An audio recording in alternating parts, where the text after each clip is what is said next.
It's time for Security Now. Steve Gibson is here for the first time in a while. We got questions and answers. Steve's going to answer a whole wide-ranging list of topics. But before we do that, we've got security news, and he's going to talk about the VeraCrypt audit. Very good news for people who want to find a replacement for TrueCrypt. Stay tuned. It's coming up next. Netcasts you love. From people you trust. This is Twit. Bandwidth for Security Now is provided by CacheFly at CacheFly.com. This is Security Now with Steve Gibson, episode 582, recorded Tuesday, October 18th, 2016. Your questions, Steve's answers, number 241. Security Now is brought to you by Rocket Mortgage by Quicken Loans. Rocket Mortgage brings the mortgage process into the 21st century with a fast, easy, and completely online process. Check out Rocket Mortgage today at quickenloans.com/securitynow. And by Carbonite. Keep your business safe this year. Protect files on your computer or server with automatic cloud backup from Carbonite. Try it free without a credit card at carbonite.com today. Use the offer code SECURITYNOW to get 2 free bonus months if you decide to buy. And by audible.com. To download the free audiobook of your choice, go to audible.com/securitynow. It's time for Security Now, the show where we cover the latest security news and help keep you safe and then explain how things work. And it's all done by this one fellow right here, the hardest working man in podcasting, Steve Gibson of the GRC company. Hey, yo, Steve. Great to be with you. So we don't have a lot of individual pieces of news. We're going to do a Q&A this week just because there's a bunch of fun stuff that our listeners have submitted, thoughts and observations and questions in some cases. But there were a couple significant stories, and the one that just burned up my Twitter feed was the announcement of the audit results from VeraCrypt, which of course is the successor to TrueCrypt. I was thrilled that they audited it so quickly. Yes. Because we went years without an audit for TrueCrypt. Yes. And it's a consequence of the OSTIF, which is a small organization, and I can't remember what the acronym was for, but I have it in my notes. We'll get to it. Open Source Technology Improvement Fund. Oh, I like it. And so they generated the funding and then contracted with a French security firm who put 2 people on it. They spent 32 man days, and I thought, okay, well, that should be probably person days, in order to go through it. But the depth of their analysis is really informative, as is what they found. There's also, that we'll talk about, some concerns, a new big concern about biometric authentication problems. And you missed a story that I had some follow-up for that I wanted to make sure you were aware of, where web browsers turn out to be fatiguing SSD main storage on systems. A ton of miscellany, including we need to address the question of whether we're living within a simulated reality. How have we missed that one? That's and then a Q&A. Well, because it happened since you and I talked last with Elon going on the record saying, yeah, I think there's probably only maybe a 1 in a billion chance that we are not in a simulated reality. Yeah. So anyway, it turns out that a lot of the popular press completely misunderstood what he meant, because the only thing that we are aware of sort of popularly is the Matrix, and he's not referring to that model at all. So I thought it'd be fun to discuss that. So I'd love to. Lots of fun stuff this week. Well, before we get to the news, we got a mention of our fine sponsor. I love this company. They advertise on our shows because they know you guys are geeks, and they're trying to reach people who would like, for instance, to refinance their home entirely online or get a loan entirely online. I'm talking about Quicken Loans. They've created a product they call Rocket Mortgage. It's it brings the mortgage approval process into the 21st century. It's entirely online. They've taken all the complicated, time-consuming stuff out of applying for a mortgage. If you are done searching through stacks of old files and paperwork, dragging it into the office, having the loan, manager looking at it all and stamping it, and then thumbing through pages and pages of loan rates to find something that roughly approximates your interest and need, you'll love Rocket Mortgage. You can easily share your bank statements and pay stubs at the touch of a button. You'll get approved very quickly, almost instantly, and it'll be not a one-size-fits-all loan, but a loan that fits your particular needs, your unique financial situation. I love the little movie they have on the Rocket Mortgage site. Shows a couple looking at a house, liking it, and saying, okay, well, we're going to apply for the loan right here. Just hold on a second. And she does it on her phone, and boom, she's got it. That's pretty sweet. Rocket Mortgage is a quick online process you can manage from the convenience of your couch or at that open house. Right now, if you're looking to refinance or buy a home, go to quickenloans.com/securitynow. quickenloans.com/securitynow, the fastest, easiest way to apply for a loan. Rocket Mortgage from Quicken Loans. Equal housing lender licensed in all 50 states and MLS, consumeraccess.org, number 3030.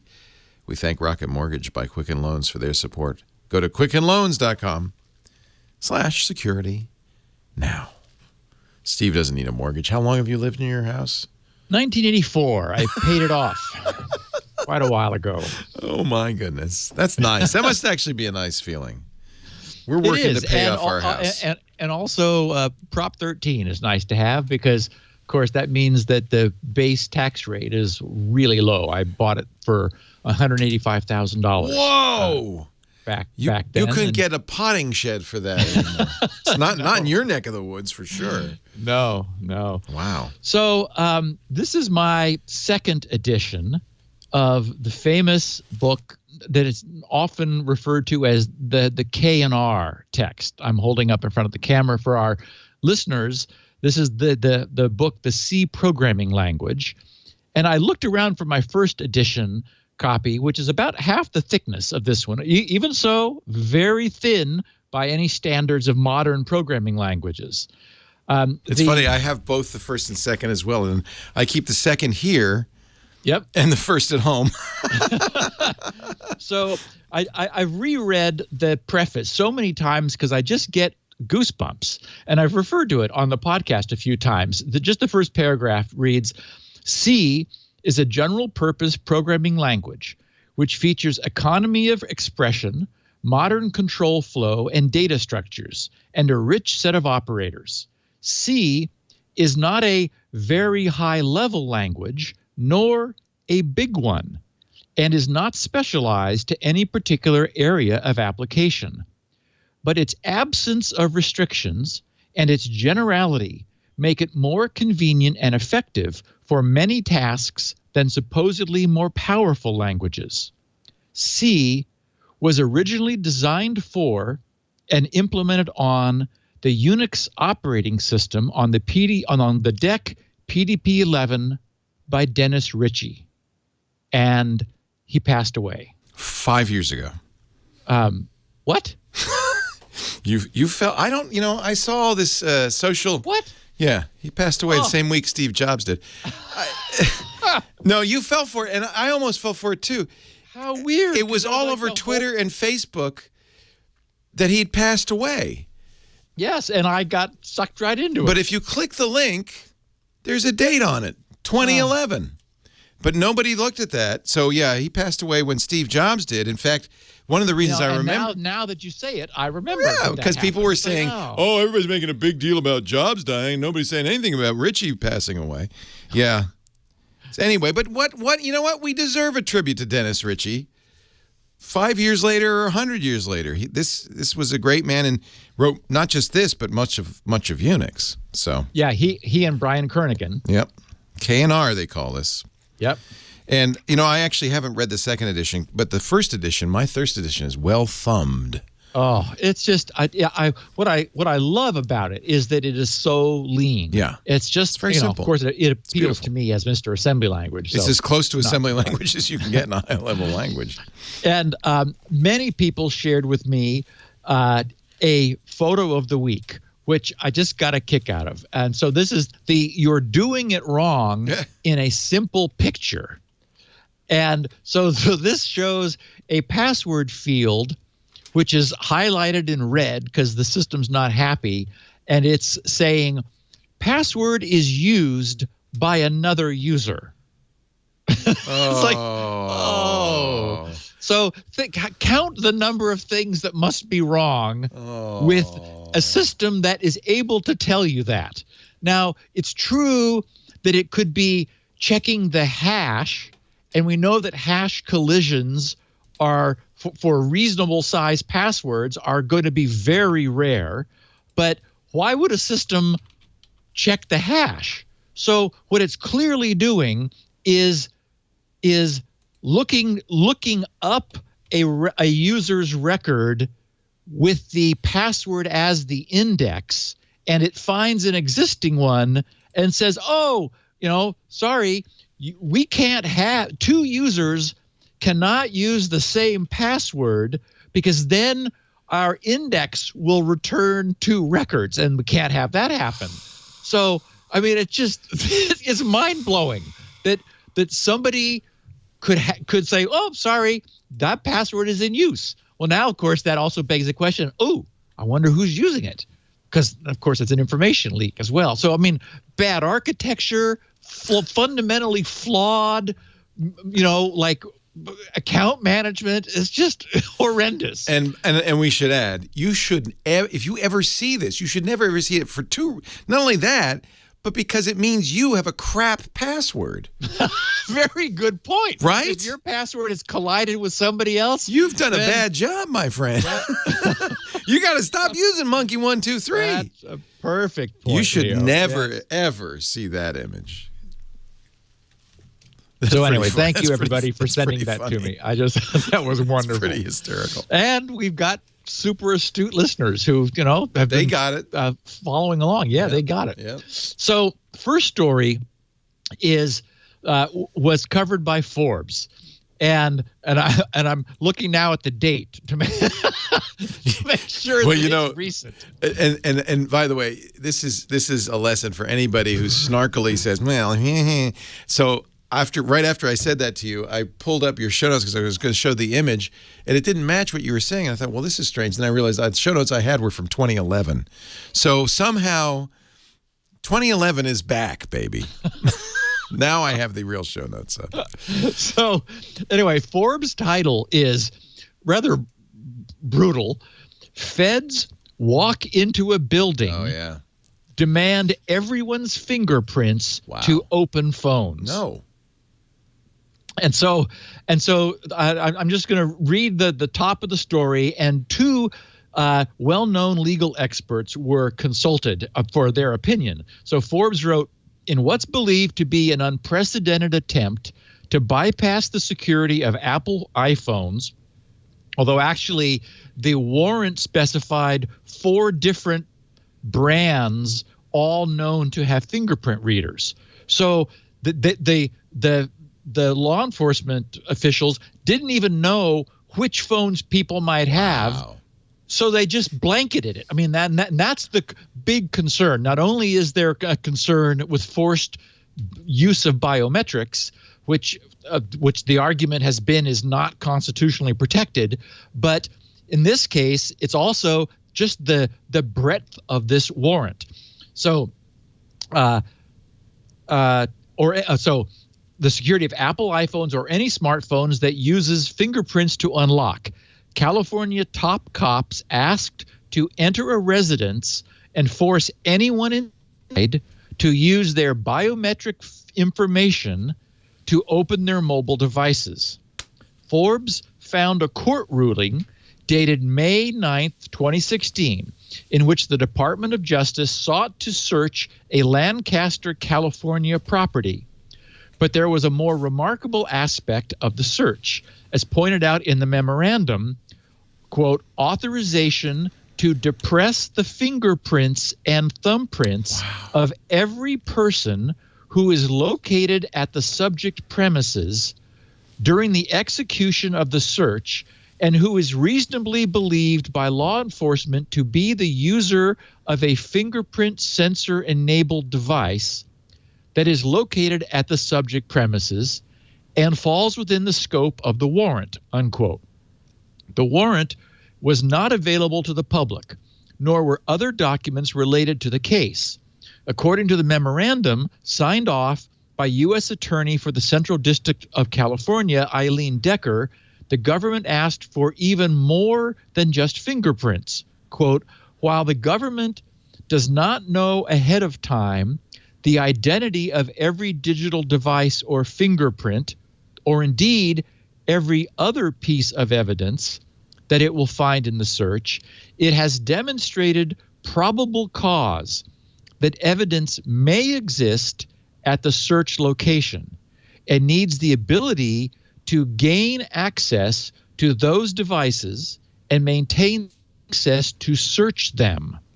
For that reason, the warrant authorizes the seizure of passwords, encryption keys, and other access devices that may be necessary to access the device. Legal experts were shocked at the government's request. Marina Medvin of Medvin Law said, quote, they want the ability to get a warrant on the assumption that they will learn more after they have a warrant.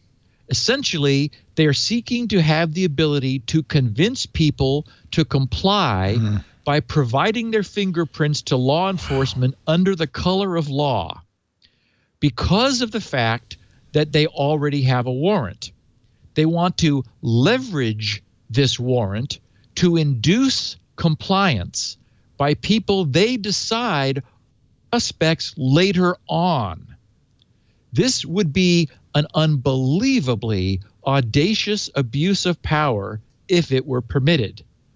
And then Jennifer Lynch, who's the senior staff attorney at the Electronic Frontier Foundation, added, it's not enough for a government to just say, we have a warrant to search this house, and therefore this person should unlock their phone. The government needs to say specifically what information they expect to find on the phone, how that relates to criminal activity, and I would argue they need to set up a way to access only the information that is relevant to the investigation. The warrant has to be particular in how it describes the place to be searched and the thing to be seized and limited in scope.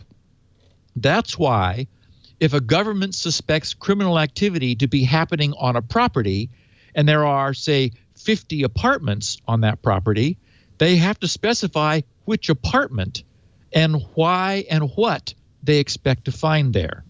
And then she concluded saying, we've never seen anything like this. Now, nobody really, because this is not public, nobody understands the details.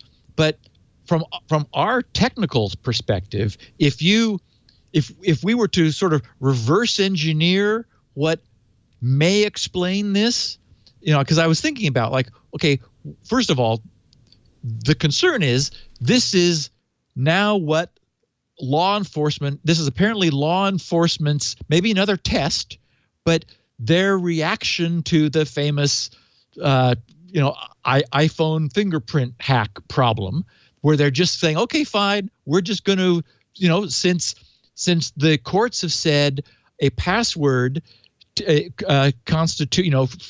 coercing a password constitutes self-incrimination, which is protected by the Constitution. We can't do that. But the courts have also previously said biometric information is not protected. So law enforcement just saying, okay, fine.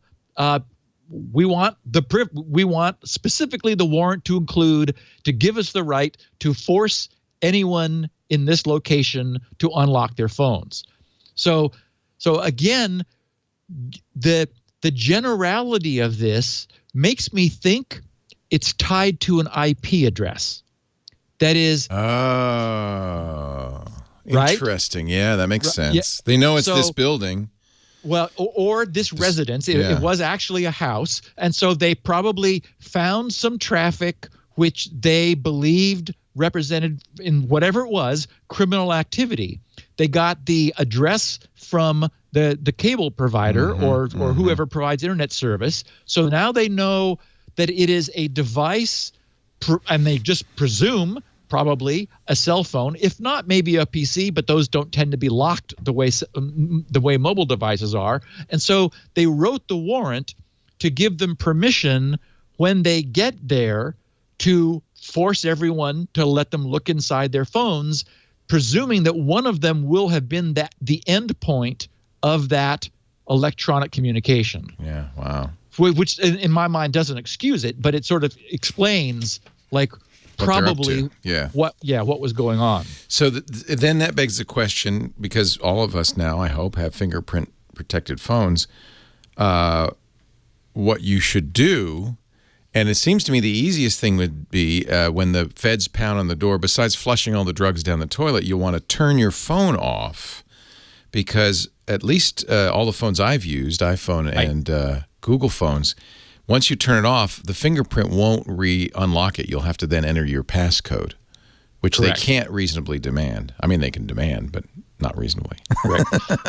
That or call your attorney and impose a 48-hour delay. Oh, there you go. And that'll do it that's too. the other thing that will cause that to expire. So again, we're in some interesting uncharted territory. I will say that Apple seems to have solved with iOS 10 the problem of the fingerprint reader working too quickly. I hate this double staggered. I have a fix for it if you want. Oh, do you? Yeah. I looked for one. I do too. And couldn't find it. I hate it. So that's something new in iOS 10. And the reason I figured out why they do that, because a long press of the fingerprint opens Apple Pay. So they want you to be able to use Apple Pay. So what they've asked is that this, you have to unlock it and then press it again. But if you go into the accessibility settings, you go to Settings, General Accessibility, and then there's a Home button setting. You can restore the original pre-iOS 10 behavior of it both unlocking and it goes right in. Goes right in. So it's in the Home button settings of accessibility, not the general Home button settings. You have to go into accessibility. But yeah, as is often the case, they hide stuff. They hide the stuff you really want under accessibility. But I always turn up the visibility because I don't like that whole color bleed through thing. Right. I get rid of the animation because I don't need things zooming up and down and all that. Oh, but you're not going to get the cool fireworks in the iMessages. All right. So here it is, accessibility Home button. You have click speed, but you also have rest finger to open, and that if you turn that on, it restores the previous. Oh, good. You don't need to do the double step tango. And it's funny too, because I liked being able to press a button and I'm in. Yeah, that's the whole point. And then now you kind of have to wait for it to say it, or you press it again, or it's just so aggravating. It is, yeah. Yeah, I'm glad they have a workaround. Yeah. Okay, now I want to take our listeners through what Quark's lab found when they did what could only be considered a really thorough audit of VeraCrypt. I will step on the conclusion here and just say that you want 1.17, or is it 9? Let me look. 1.19. What these guys audited was 1.18.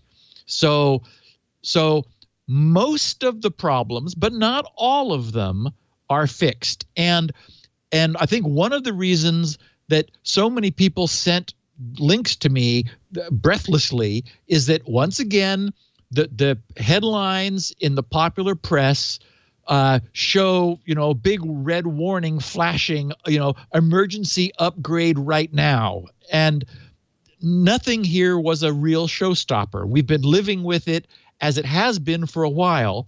But this is a perfect case for us on this podcast to take a look in detail at the nature of these sorts of problems. So, as I mentioned before, this came about as a result of a small group who call themselves OSTIF, the Open Source Technology Improvement Fund.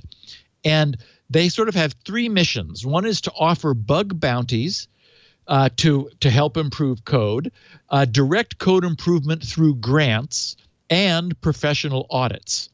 And so due to the history of TrueCrypt and the fact that VeraCrypt took it under their wing and then have moved it forward, they felt it was time to give this thing some real scrutiny.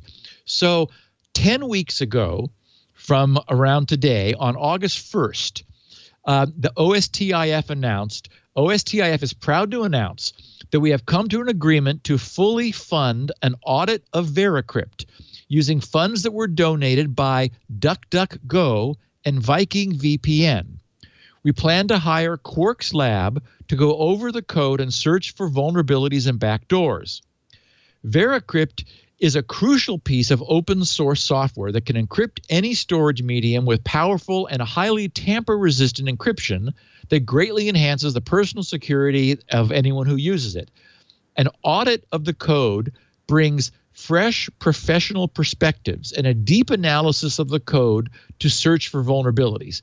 And it goes on like that. So basically, 10 weeks ago, this was contracted. And after they began, 32 man-days later, we have results. So, okay, first of all, what was found? I would argue no huge showstoppers, but the devil's in the details, and we'll go over that. But they did find a handful of both old and new things that needed to be cleaned up. Most of these were weaknesses that could sort of theoretically be used in highly targeted attacks to compromise the target's privacy and security, but mostly they are things that fell out of the technical scope of coverage. That is, even TrueCrypt noted some problems and said, but that's somebody else's problem. That is, this is not the kind of thing it's feasible for us to protect against. But there are some things that were feasible that we're still not protected from. So there are both troubles inherited from TrueCrypt in VeraCrypt, and then there were new troubles introduced by new VeraCrypt features. So, and it's funny too, because any of our longtime listeners, a lot of this will be very familiar because, step by step over the years, as problems were found in TrueCrypt, we talked about it on the podcast and covered it in some detail. So as I was reading through the audit, I'm going, oh yeah, I remember that one. Oh yeah, I remember that one. So one problem was from TrueCrypt, their password-based key derivation function was not acceleration resistant. That is, they didn't use a so-called memory hard function like scrypt. It was just an iterated hash. And we know from all of the work that's gone into minting Bitcoin and other cryptocurrencies that you can apply, especially large-scale integration, to hugely accelerate those operations. So VeraCrypt was using VeraCrypt inherited from TrueCrypt iterations of either 1,000 or 2,000, which depended upon which hash algorithm was used and its usage.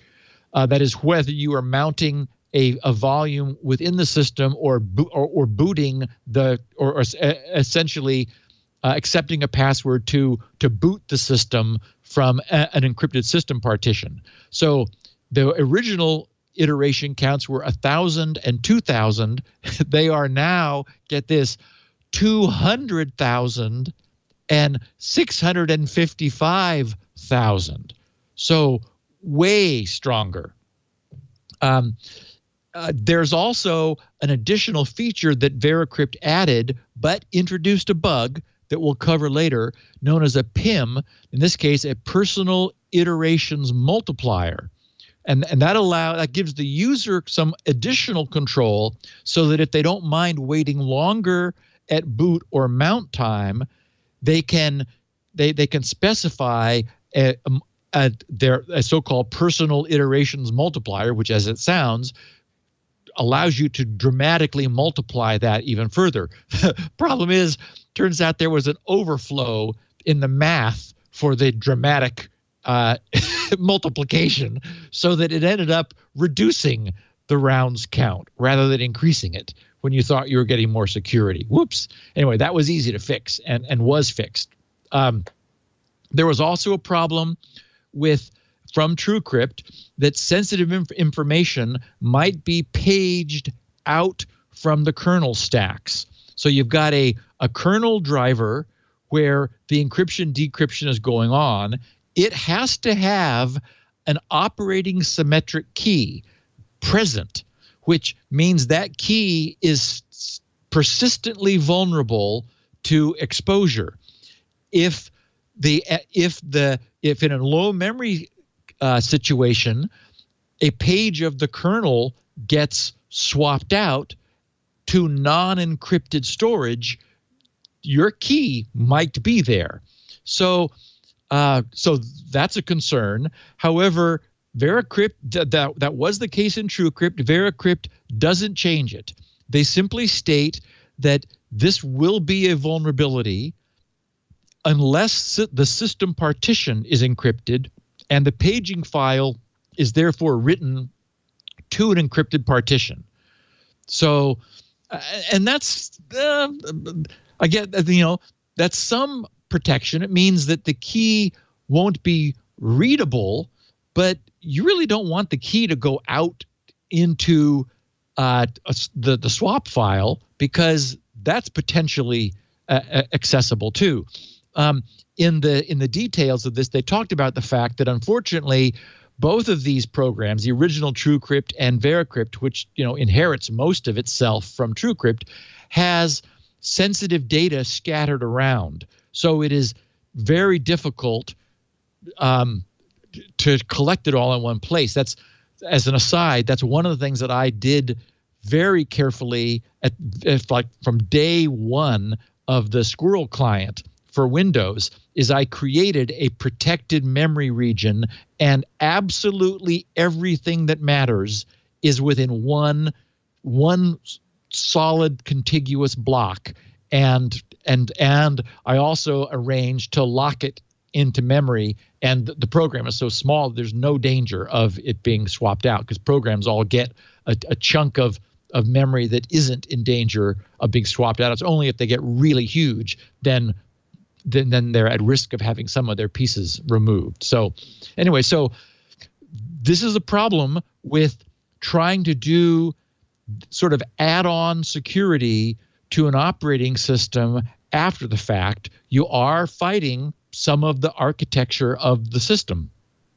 And it tends to be an OS by OS thing too, because of course this is all multi-platform. And the auditors did acknowledge that this is a difficult problem to solve on a multi-platform system or a multi-platform solution, because it requires deep knowledge of not just one OS at down at the kernel level, but Windows and Mac and Linux. Wherever it's going to run, it's a significant implementation challenge.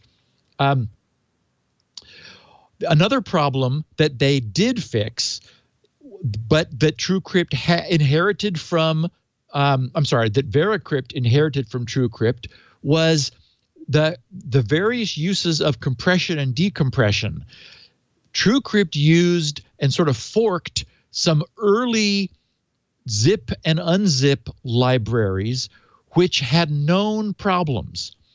And VeraCrypt didn't change it until this audit brought that to the attention and said, even though exploitation is unlikely, why keep using these known problematical libraries? So the idea would be that if it were ever possible for an attacker to manipulate what was being decompressed, then that could be used to create a buffer overrun and potentially execute some code under the attacker's control. So the reason this wasn't considered, and I should mention, this was brought up in 2008, so 8 years ago, and the TrueCrypt guys knew this and said, well, again, this is sort of out of scope.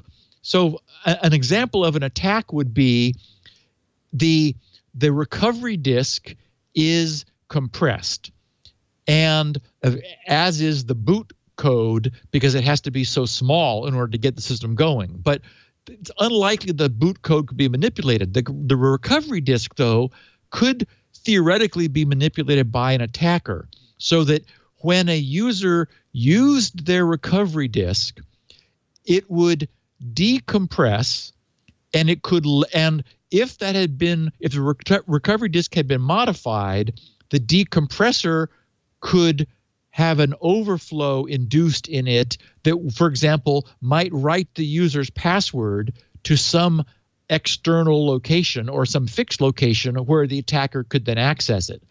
But the counter argument is, okay, on the other hand, if a bad guy has that kind of access, the ability to alter the recovery disk, then they could do a lot more than something as awkward as manipulating the decompression problem. So essentially, the auditors were saying, this is bad, and we're trying to figure out why. But, it's the kind of thing where, and we see this all the time in security, vulnerabilities that are not obviously exploitable initially, even when they're identified, oftentimes in the future, due to changing circumstances or processor power or whatever, suddenly they then become exploitable. So, so the compression decompression has been fixed. We also talked about, and VeraCrypt had fixed, and these auditors verified, and you'll remember this one, Leo, where TrueCrypt is written in C. And the authors were using the memset function, which basically memset is a C function or a library function, which allows you to say, set the following block of memory to this value, and typically it's 0. And so you want to zero out or null a block of sensitive data, like the password or like the master key or something. And so secure systems are often having to have transient, highly sensitive data, and they're often allocating it dynamically. So you say, give me a buffer. You ask the operating system for a block of memory, and it says, okay, here's a pointer to the block of the size you requested. You're then able to use that until you free it. That is, you essentially tell the operating system, I'm done using that block of memory. Thank you very much. So what the programmers of TrueCrypt did was they were careful, because they don't know what the operating system is going to do with the memory that they give back to it. They were careful to zero it, to write zeros across the buffer, then return it to the operating system, so that memory that might have had something sensitive didn't just go floating around and maybe available to somebody else. The C compiler, though, as one of its optimization strategies, is looking for things that don't do anything. And some clever programmer somewhere said, oh, look, this memory is being zeroed, and then immediately returned to the operating system. Well, so there's no purpose to zeroing it. That must have just been a mistake. And so the C compiler optimized out. You didn't want to do that. Yeah, that serves no purpose. You've zeroed the memory and given it away. So Isn't that a funny error? Wow. Too helpful.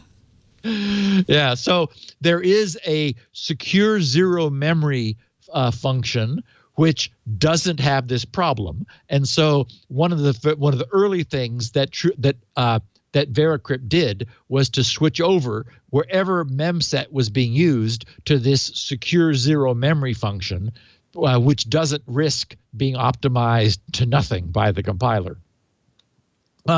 And there were too many subtle TrueCrypt kernel driver problems fixed to mention that were fixed by VeraCrypt over, since it inherited TrueCrypt. And I won't go through them all. I mean, they were just a collection of little subtle things. But the takeaway is these guys, the auditors, really did a nice job. There's no way you could come away from this thinking, wow, this hasn't been scrutinized deeply. There was one that was sort of interesting where they found that the kernel driver was not checking access permission on behalf of the user requesting to see whether a file existed. Now the kernel, of course, can do anything. It's the god of the local environment, but it has to respect access permissions. That is, it has to enforce access rights permissions. In this case, that was deliberately left out by the TrueCrypt developers because they wanted the boot time, or they wanted an unprivileged user running TrueCrypt to be able to determine whether there was boot code on the system that would be privileged. So the kernel driver was specifically allowed not to check access permissions. What was, again, found by a close examination, and you have to take an adversarial position, which is what these guys did, is that you could use that, you could leverage that as an information leakage, allowing anybody to probe the system for the existence of files for which they have no access. The system should say, you have no access. Instead, it says, yeah, that exists, or no, that doesn't exist. And so this could be exploited for an information leakage problem. And this is an example of something VeraCrypt had not addressed. And so these auditors, brought that back to their attention and said, yeah, you need to think about this. Also, the AES cipher, which is the de facto default cipher, has cache timing vulnerabilities if the chip it's on does not support the AES instruction set. Now, the mitigating factor here is that Intel has supported the AES instruction now for quite a while. And maybe really low-end chips or old chips might not have it, but mainstream strong desktop chips have had it for years. So if the hardware instruction assisted code is used, then there's no problem.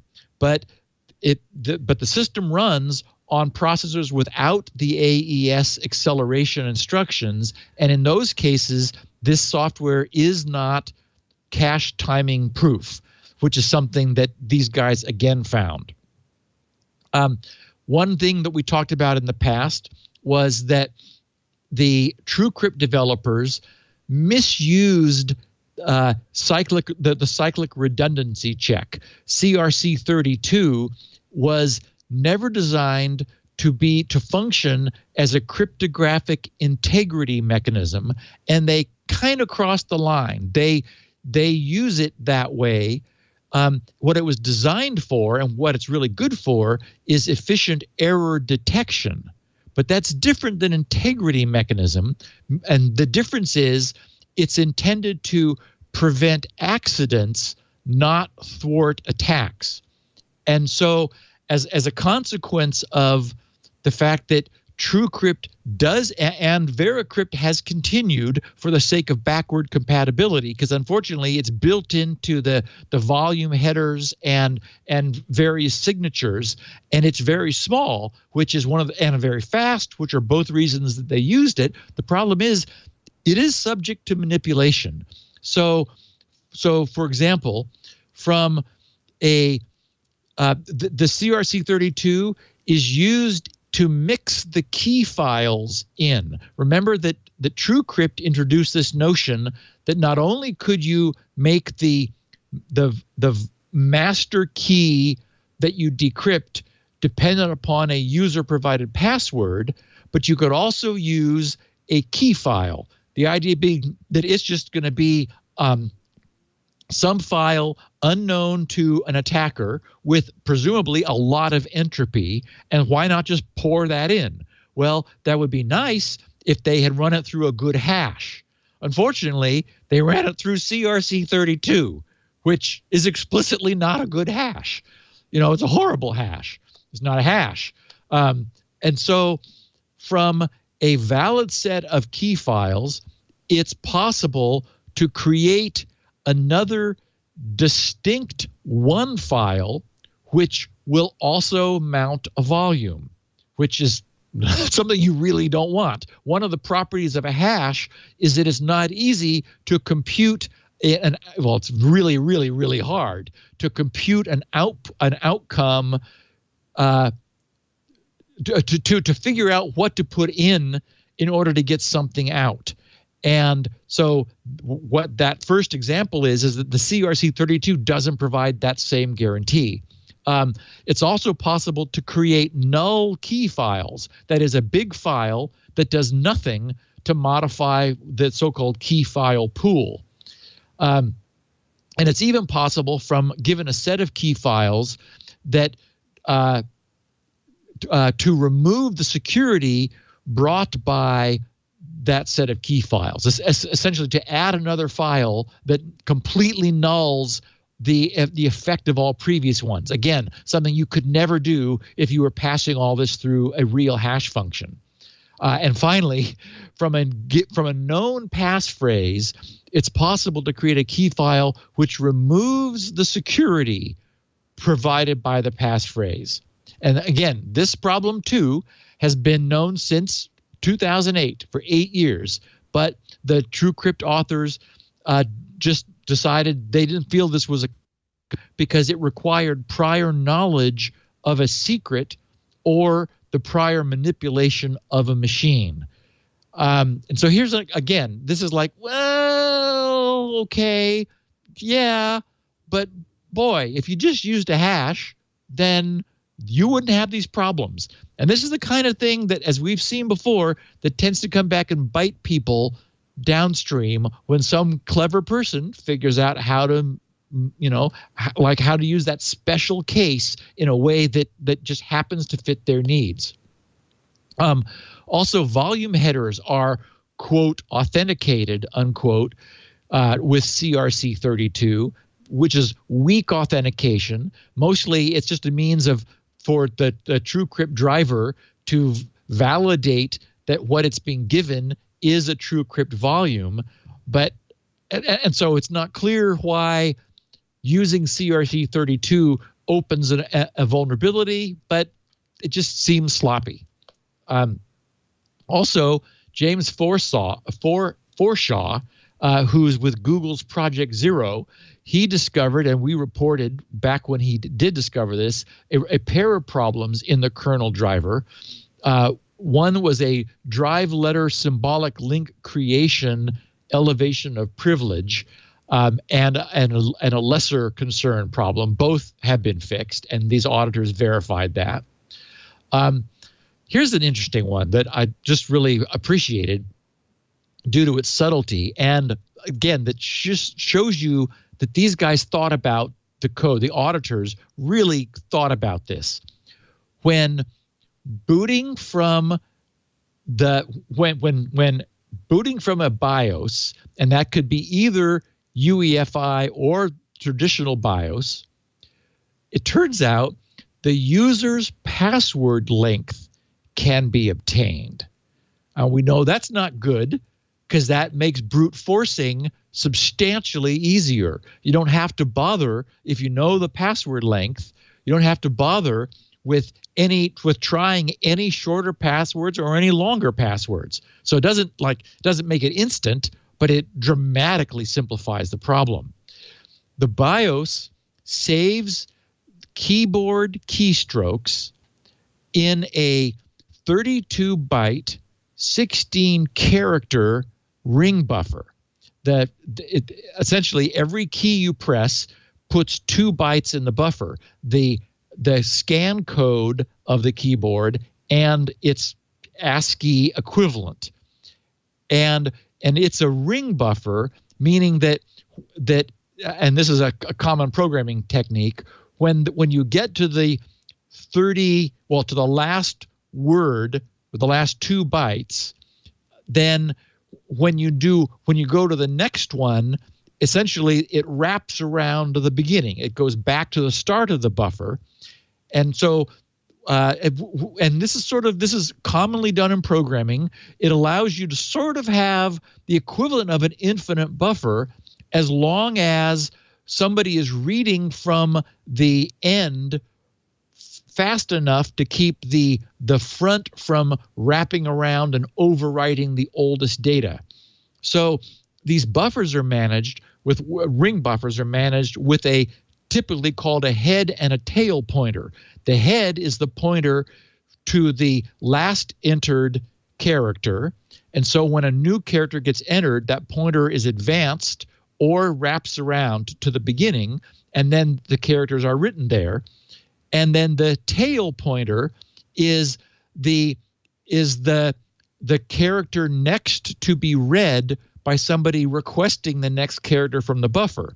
So if the head and tail pointers are equal, that is, if they're essentially, that means that the reader has read everything that's available in the buffer. And so when another character gets pushed, the head pointer moves forward. And then if the software polls to it, because it's looking for input, it notices that the head and tail are different, meaning that the head is moved further forward, so then the tail is advanced as characters are retrieved. Well, it turns out that the authors of this code, and it wasn't clear to me whether this was VeraCrypt in the beginning or the original TrueCrypt, but somebody recognized there was a problem, and they explicitly cleared the buffer. We know where that buffer is in the BIOS. It is in a universally fixed location in RAM, and so TrueCrypt zeroes it. But they forgot to zero the head and tail pointers. Those are 2 words immediately in front of the buffer, that is at just the lower addresses, and those are not being cleared, never have been, which allows an attacker to determine with mod 16 essentially the length of the user's password. I don't expect many people are entering passwords longer than 16 characters. Maybe they are, in which case that would that would still give an attacker a clue. If it looked like it was 4 characters, it might have been 20 characters. So that would still allow them to hugely decrease their search space in brute forcing. And so these auditors picked up on this problem and said, the head and tail pointers is another little information leak that should be taken care of. Also, the VeraCrypt guys added command line options to the TrueCrypt invocation. Unfortunately, you can give it the volume password, And VeraCrypt added support for smart cards. Smart cards require a PIN in some cases, and you can also put that on the command line. These auditors thought that was a really bad idea because there are systems, for example, command line stacks that would keep that separately in the system. So there you've got your potentially your TrueCrypt or your VeraCrypt volume password sitting in the past command line history stack and available to anyone who knows to look for it. So they've strongly objected to the provision of secure information like that on the command line. And one of the other problems is that VeraCrypt added 4 new non-Western cryptographic algorithms, 3 ciphers and a hash. And one of the ciphers and hash were Russian design. The cipher is old, dating back from the 1970s, called GOST 89. And while it has a very nice 256-bit key, its block size is only 64 bits. And just recently on the podcast, we've been talking about the inherent problem with 64-bit block ciphers. They don't allow enough permutations of the bits in order to be secure. And because the VeraCrypt guys apparently so much wanted to use this Russian-designed cipher, I guess for the sake of internationalism, I mean, there's nothing wrong with AES that everyone can use, which is a 128-bit block cipher. They created a sort of a CBC, a cipher block chaining variant to concatenate 2 64-bit cipher iterations in order to sort of kludge a 128-bit equivalent. Unfortunately, it turns out that many of the security guarantees of cipher block chaining fail when you always have a null initialization vector, which they had to have because there was no provision for having unique initialization vectors in this application. So the good news is the auditors understood all of that, and GOST 89 has been removed from VeraCrypt. There just wasn't a safe way to essentially backport an old cipher with a small block size. It was just a bad idea. So again, another reason why having lots of eyes on these problems is a good thing. And there were another bunch of problems, I won't go into detail, that the auditors considered as informational, sort of things that should be cleaned up but weren't crucial. However, it is worth noting that the UEFI bootloader, I talked about the BIOS key buffer problem. It turns out that may even be worse with UEFI driver. UEFI drivers maintain their own keystroke buffers, but unlike the BIOS, the buffer's internal address and location are not known. There's an API that you use, and there is no visibility past that API. So the console in API does offer a reset method, but there's no guarantee of what that does in any specific implementation. So, it may, for example, it may be to empty the buffer, but emptying a ring buffer means setting the tail pointer to equal the head pointer. So that may be what reset does, is just align the 2 pointers rather than zeroing the memory. It's really feasible to imagine that that's all it does.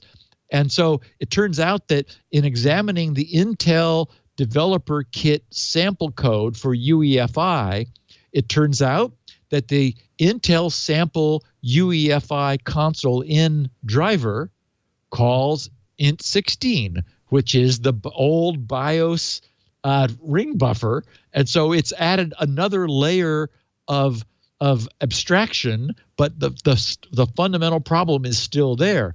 And maybe it's got its own internal buffer. We don't know.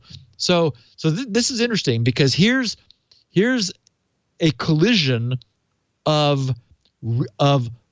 low-level operation at boot time before the OS is running, where we're relying on very old, I mean, like, from day one of the IBM PC. That's where the BIOS first appeared and Int16 appeared, and we had the clanky IBM keyboard, and it had this 16-character buffer, and it's still there today. The problem is, back then, we weren't trying to boot TrueCrypt volumes, and so there was like no expectation that what was being typed in had to be super secure. And if it had to be, IBM published a source code for the BIOS, and so everybody knew where the buffer was. It never moved, and so you could zap it if you needed to. But now we've moved several generations beyond that, and we're imposing requirements for security that the underlying architecture was never designed to explicitly support. And so it's a fundamental architectural problem rather than a mistake that anyone made. And I guess the only thing you could do would be to service the hardware yourself. But that's a problem that Spinrite has, for example. The reason it doesn't currently run on a Mac natively is the Mac doesn't have a BIOS. It uses a USB keyboard and emulates that. Spinrite, in one area of its code, assumes it's on a PC, and it does its own hardware keyboard reading because it needs some of the facility that provides. And so that's, for example, something I had to back off from when I was beginning to work on 6.1 in order to allow it to run over on a Mac without any problems. So not easy solutions. So the audit concludes, this audit, funded by OSTIF, required 32 man-days of study. It shows that this follow-up of TrueCrypt is very much alive and evolves with new functionalities like the support of UEFI. The results shows that evaluations at regular intervals of such difficult security projects are not an option. When well received by the project's developers, they provide useful feedback to help the project mature. The openness of the evaluation results help build confidence in the product for the final users. And I think that's 100% correct. So essentially, these guys verified that many old problems had been found and fixed, and they looked carefully at the new things that had been added and found some problems that needed to be and have been fixed. GOST 89 was removed. The compression and decompression algorithms were replaced with secure zip libraries. That password length leakage and the buffers are being cleared to whatever degree is possible, and other bootloader vulnerabilities were resolved. So VeraCrypt is now at 1.19 and is even more Vera than it was before. Sounds like it might even be better than TrueCrypt was. I mean, a lot of these were TrueCrypt flaws. So yeah, I agree. Now, it was never our sense that there was a critical gotcha in TrueCrypt. Right. But we did say, it was about a year ago, that I think it was when the Project Zero findings came out. It's like, okay, because it was a problem in the kernel driver. There was an elevation of privilege that any process in the system could leverage because there's no way to restrict driver access to a specific process. It was like, okay, and we said on the podcast, it's probably time to migrate. If you're setting up a new system, use VeraCrypt. Don't stay with TrueCrypt. It's a superset. And of course, moving forward, it's becoming more important to be able to have support for UEFI for modern hardware platforms, and VeraCrypt continues to do that, and TrueCrypt just won't do it at all anymore. Yeah. I'm also pleased to see that it was audited so quickly in its life compared to TrueCrypt, which we used for years without really any audit. Yes. I think that's great. I mean, this is something a lot of people are going to rely on. Yeah, and if nothing else, the as I said, this just overwhelmed my Twitter feed because so many of our listeners said, "Wow, okay, what does this mean?" And so it's obviously of huge interest to people. And I'm probably fine with BitLocker because I don't have Microsoft's solution. Exactly. Microsoft's built-in solution where it's available. It's not available on all platforms, not the lower-end platforms. Yeah. But I fully understand that there are people who like the idea of a third-party solution and one that is open and have received this kind of scrutiny. This is what this kind of software needs. Okay, so what we talked about, I don't remember which of the 3 weeks it was, Leo, when you were away and Father Robert and I were doing the podcast, was it came to light that both Firefox and Chrome are frantic about taking snapshots of the current browser tab space constantly, and to the tune of gigabytes redundantly written to the system drive per day. And in fact, if you take the write endurance of an SSD, and that is like the amount of the amount that you write to it per day over its life, leaving Firefox or Chrome open, even on a idle system, can be consuming half of the total write life of the SSD. So one of the things that we talked about the first time this came up was that Firefox does offer a tweakable setting under about:config. And we talked about that little amazing zone of configuration many times, but you put about:config in the URL, and then you need to use a search term because there's so many options, but browser.sessionstore.interval is the item, and it's in number of milliseconds per refresh. It defaults to 15 seconds. And what it must be doing, and this is what's sort of disturbing, is that apparently they just didn't try to optimize this at all. If they had done any optimization, they would, for example, ask the question first, has anything changed in the last 15 seconds? Apparently they don't.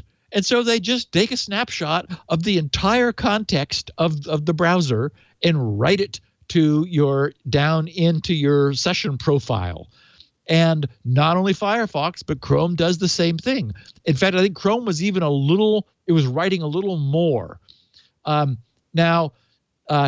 This was of huge interest to many people. I have an SSD-based laptop, and we know that the Windows 7 machine that I recently built, it has an SSD as its system drive with spinning drives in a RAID as backup. And so I am absolutely going to do what I think is a better solution, and that is, at least for Firefox, and I haven't explored this for Chrome, but for Firefox, under Application Data Mozilla Firefox directory, there's a profiles.ini, and it's a short little INI file, about 7 lines, and one of the lines is relative. You need to set that from a 1 to a 0, and then there's a path where you can specify where these profiles are written. Just change that to a spinning drive. That is one that not your system C typically SSD, but I normally use Z or something, or like something at the other end of the alphabet as my archival storage. And so I will, absolutely create another non-write fatigable place for my browsers to write their profiles. And I will also hope that they get smarter about this, because it's just crazy how much data that they're writing constantly. I'm surprised, given that almost everybody at Google, presumably at Mozilla too, is probably using computers with SSDs. Yeah. That they haven't fixed this. I'm sure they will.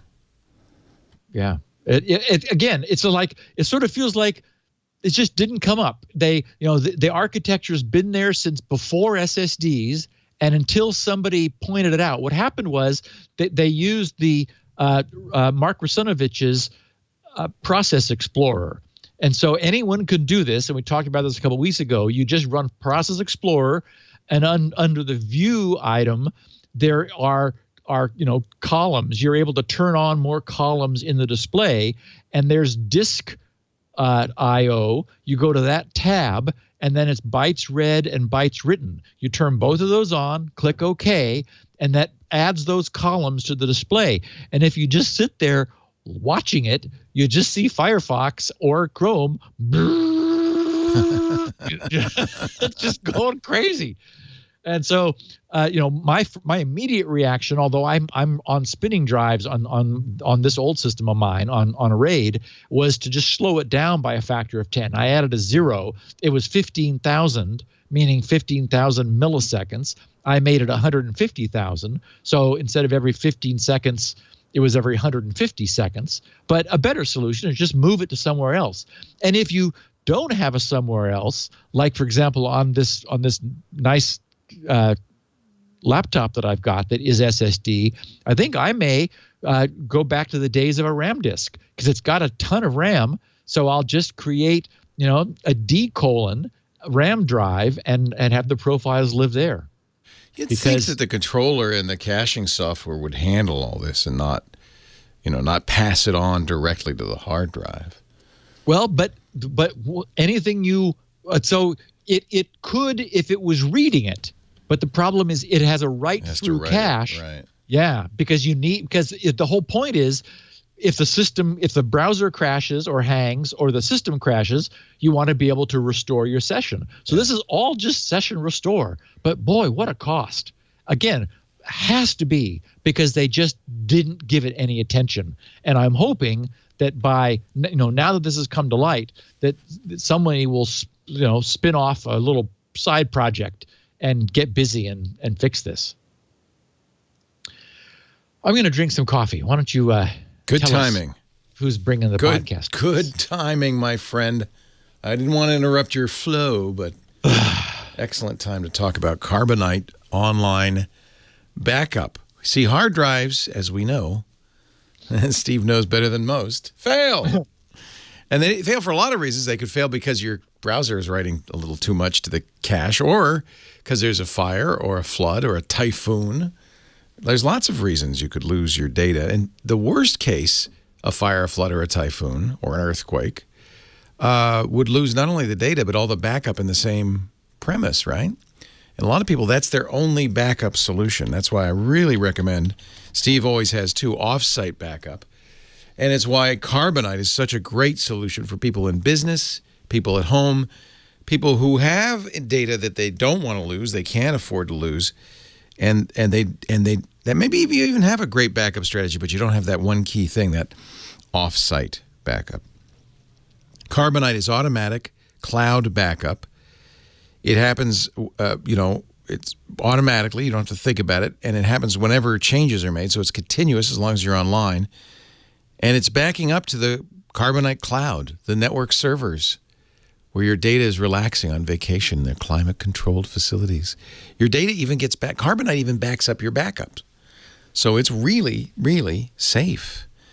You can look at your data anytime, too. You can watch it. It's kind of like when you get a puppy sitter, a dog sitter, and they have the little camera in there, and you can look at your puppy while you're on vacation. You can check your on-vacation data. Just go to Carbonite on any computer, log into your account. There's your stuff. It's just, it's like cloud storage too, right? You can even use their free apps on your phone or your tablet and download or email your data. So you get cloud storage plus backup. And, of course, should the worst happen, including ransomware. Really got to emphasize that. Because Carbonite does versioning on Windows, you can even, if you got hit by ransomware, and I know nobody listening to this podcast would ever get hit by ransomware, but maybe your friends or family might. Then even if they don't do, like they call you, they wander off, and your backup, your data gets backed up, encrypted. Carbonite, because you can go back in time to a previous version, you've always got a good version waiting for you. 500 billion files backed up so far. More than 1.5 million homes and offices use Carbonite. Windows or Mac, from spreadsheets to emails, Carbonite online backup. Go to the Carbonite website. Pick the plan you want. You could try it free right now. You don't even need to give them a credit card, which means, it's really free. You don't have to worry about it. If you do decide to buy, the more you buy, I think that you can buy a year or even more, the bigger the discount you're going to get, up to 30% on multi-year subscriptions. And when you do the trial, please use our offer code, Security Now. You see right there on the front page. Just type in Security Now. That way, of course, Steve will get credit, which is important, but also you'll get a reward 2 months free with your purchase. Starts at $59.99 a year, billed annually. That's less than $5 a month for everything on a Mac or a PC. Carbonite.com. Use the offer code Security Now for 2 months free with purchase. Steve has now imbibed caffeine and is prepared to continue on. Oh, and I need a little caffeine for this one. So the setting is the Recode Code Conference 2016. Elon Musk is on stage with interviewers Walt Mossberg and Kara Swisher, taking questions from the audience. Josh Topolsky, who's a co-founder of The Verge, in the audience, asks Elon whether he thought we might be living in a simulation.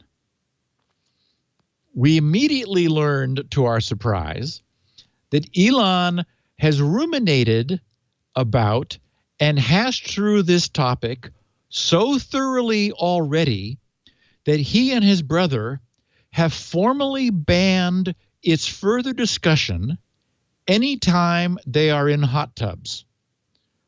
Its discussion is formally banned from hot tub debate. And he was dead serious about this.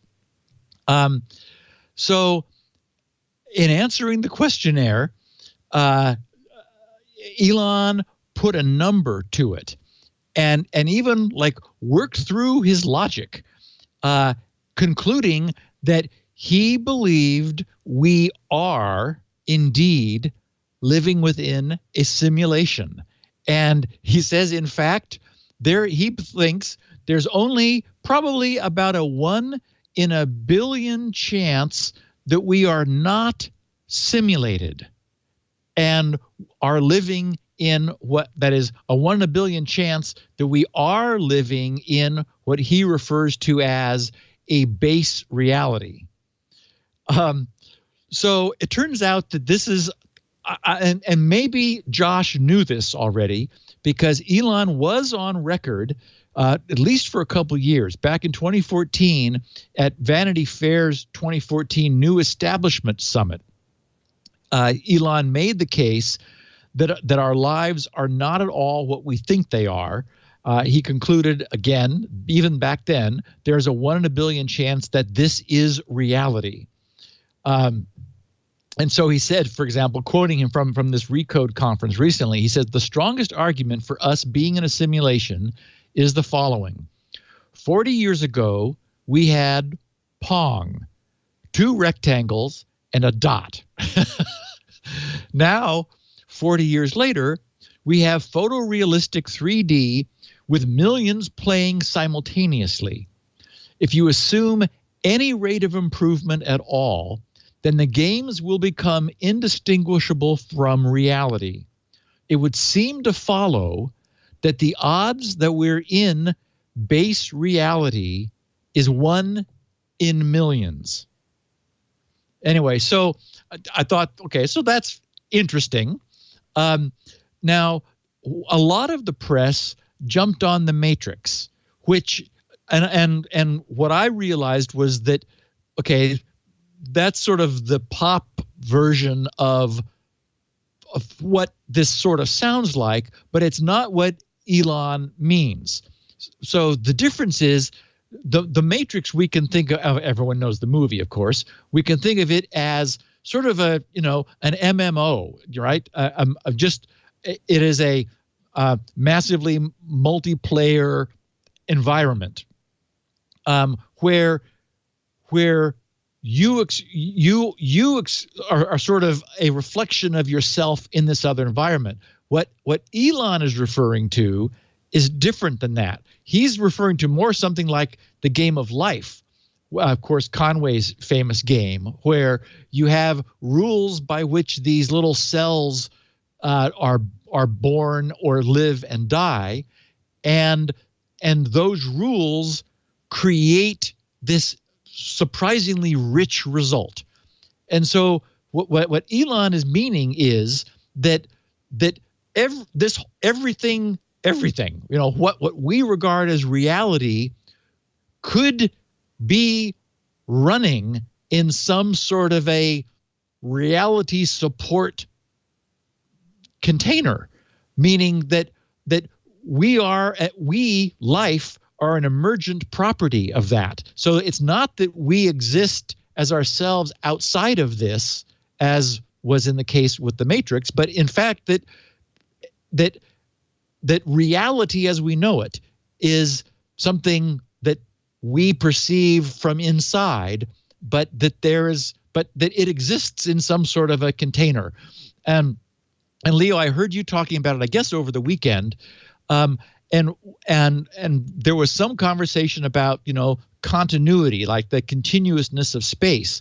And what is a little creepy is that it turns out the most recent theories of space-time is that it is quantized.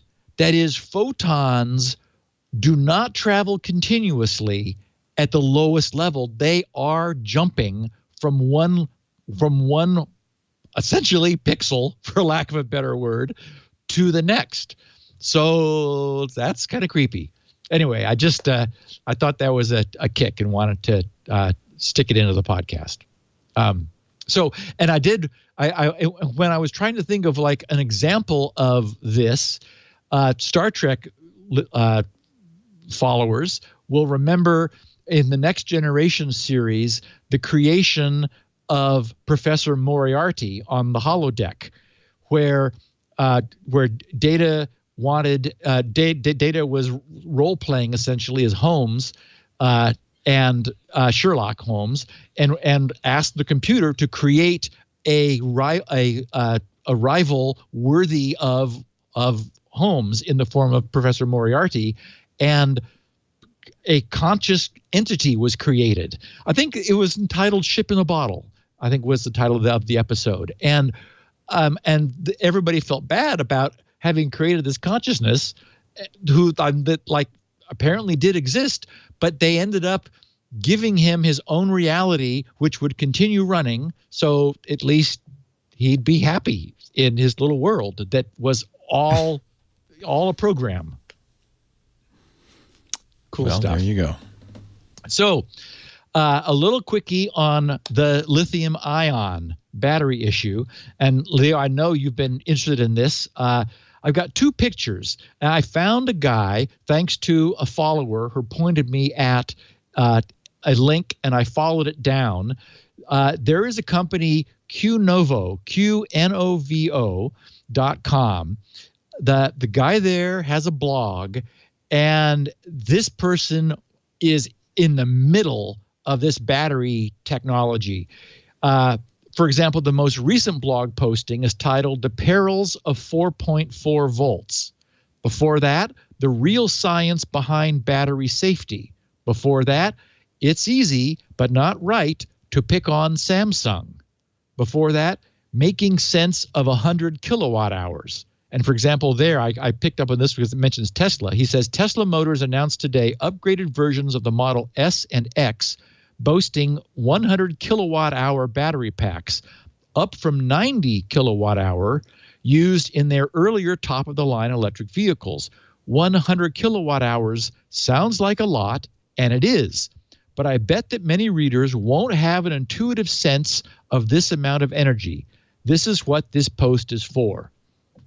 Anyway, this guy, to sum up, and I've got links in the show notes for anyone who wants to dig in more, or you just go to qnovo.com and you'll find at the top in the menu a link to his blog. And it's really good stuff. He explains that the problem is that these batteries are experiencing is the formation of lithium metal crystals, which due to a combination of physical manufacturing problems and pushing the batteries as hard as we do these days, can force the lithium crystal to grow through the insulator and create a lithium bridge between anode and cathode. Then you have a short circuit and the battery dumps its energy into itself essentially and explodes. And so one of the things, and this is well understood, but the solution for this is to guarantee that the cathode is physically smaller than the anode. That is, that the anode, the edges of the anode extend beyond the cathode. And that simple physical property prevents the formation of these crystals. The problem is, or mitigates the problem, but that extension, while it creates a safety margin, it does not store energy. So in the pressure to get the energy storage as high as possible, the manufacturing engineers have cut the margins. And so you can imagine the pressure on battery makers for their batteries to, there's like that is the pressure, is we want them to charge fast, and that's dangerous, and we want to charge high, that is right up to their maximum voltage, because if we aren't charging it as high, we're not putting as much energy in. And so the combination of speed and extent of charging, then weakened by this loss of margin in the oversizing of the anode, ends up creating the catastrophe. And so his point is Samsung was only the first to get bitten. And of course, remember years ago, he says 15 years ago, laptops were having this problem because there were problems with laptops back in the day. And as we talked about a couple of weeks ago, the last Christmas, the hoverboards were catching fire and exploding. So it's a problem, a combination of manufacturing and that we're pushing the margins. We have pushed the safety margins out in this quest for storing ever more amount of energy in a smaller space, and wanting quick charging, which is challenging as well. So I just wanted to kind of end that topic, follow up on it, because I found this terrific site. I did want to briefly mention that I spent some time this weekend and made a major update to the Healthy Sleep Formula page with a complete dosage determination protocol. Many people have been reporting success, but they just didn't have any guidelines for determining how much of what they should take. And I had realized that I'd had enough feedback from people, enough experience myself, and interacting with enough people that a step-by-step protocol had emerged that would allow anybody to move through it in order to set the dosage for themselves, because we've also learned that there's a range of dosage. So for many people who say, hey, I tried one of each and it didn't work, it's like, okay, well, you need to do a little more work. The problem is we're all so different in the way, both in the way we sleep, why we don't sleep, and how sensitive our bodies are to being pushed away from where they would normally be by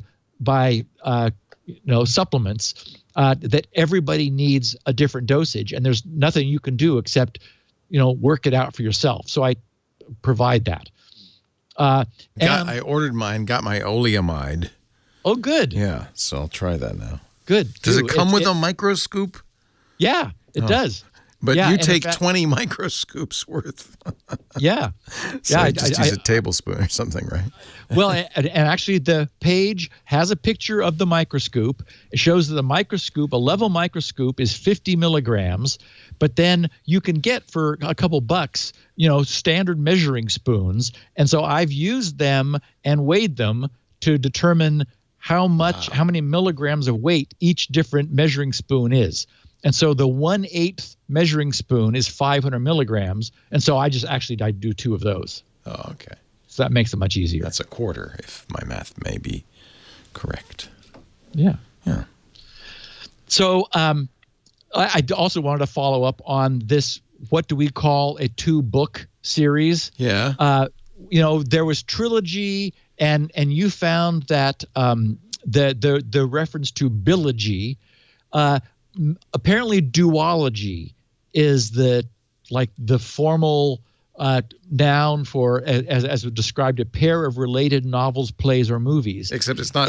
It's incorrect Latin. It's not an existing Latin usage. Right. Yeah. And what I didn't explain is that it felt like there just must be a word that I'd forgotten. Like trilogy is so obvious. We all know trilogy. Right. What's the one for 2?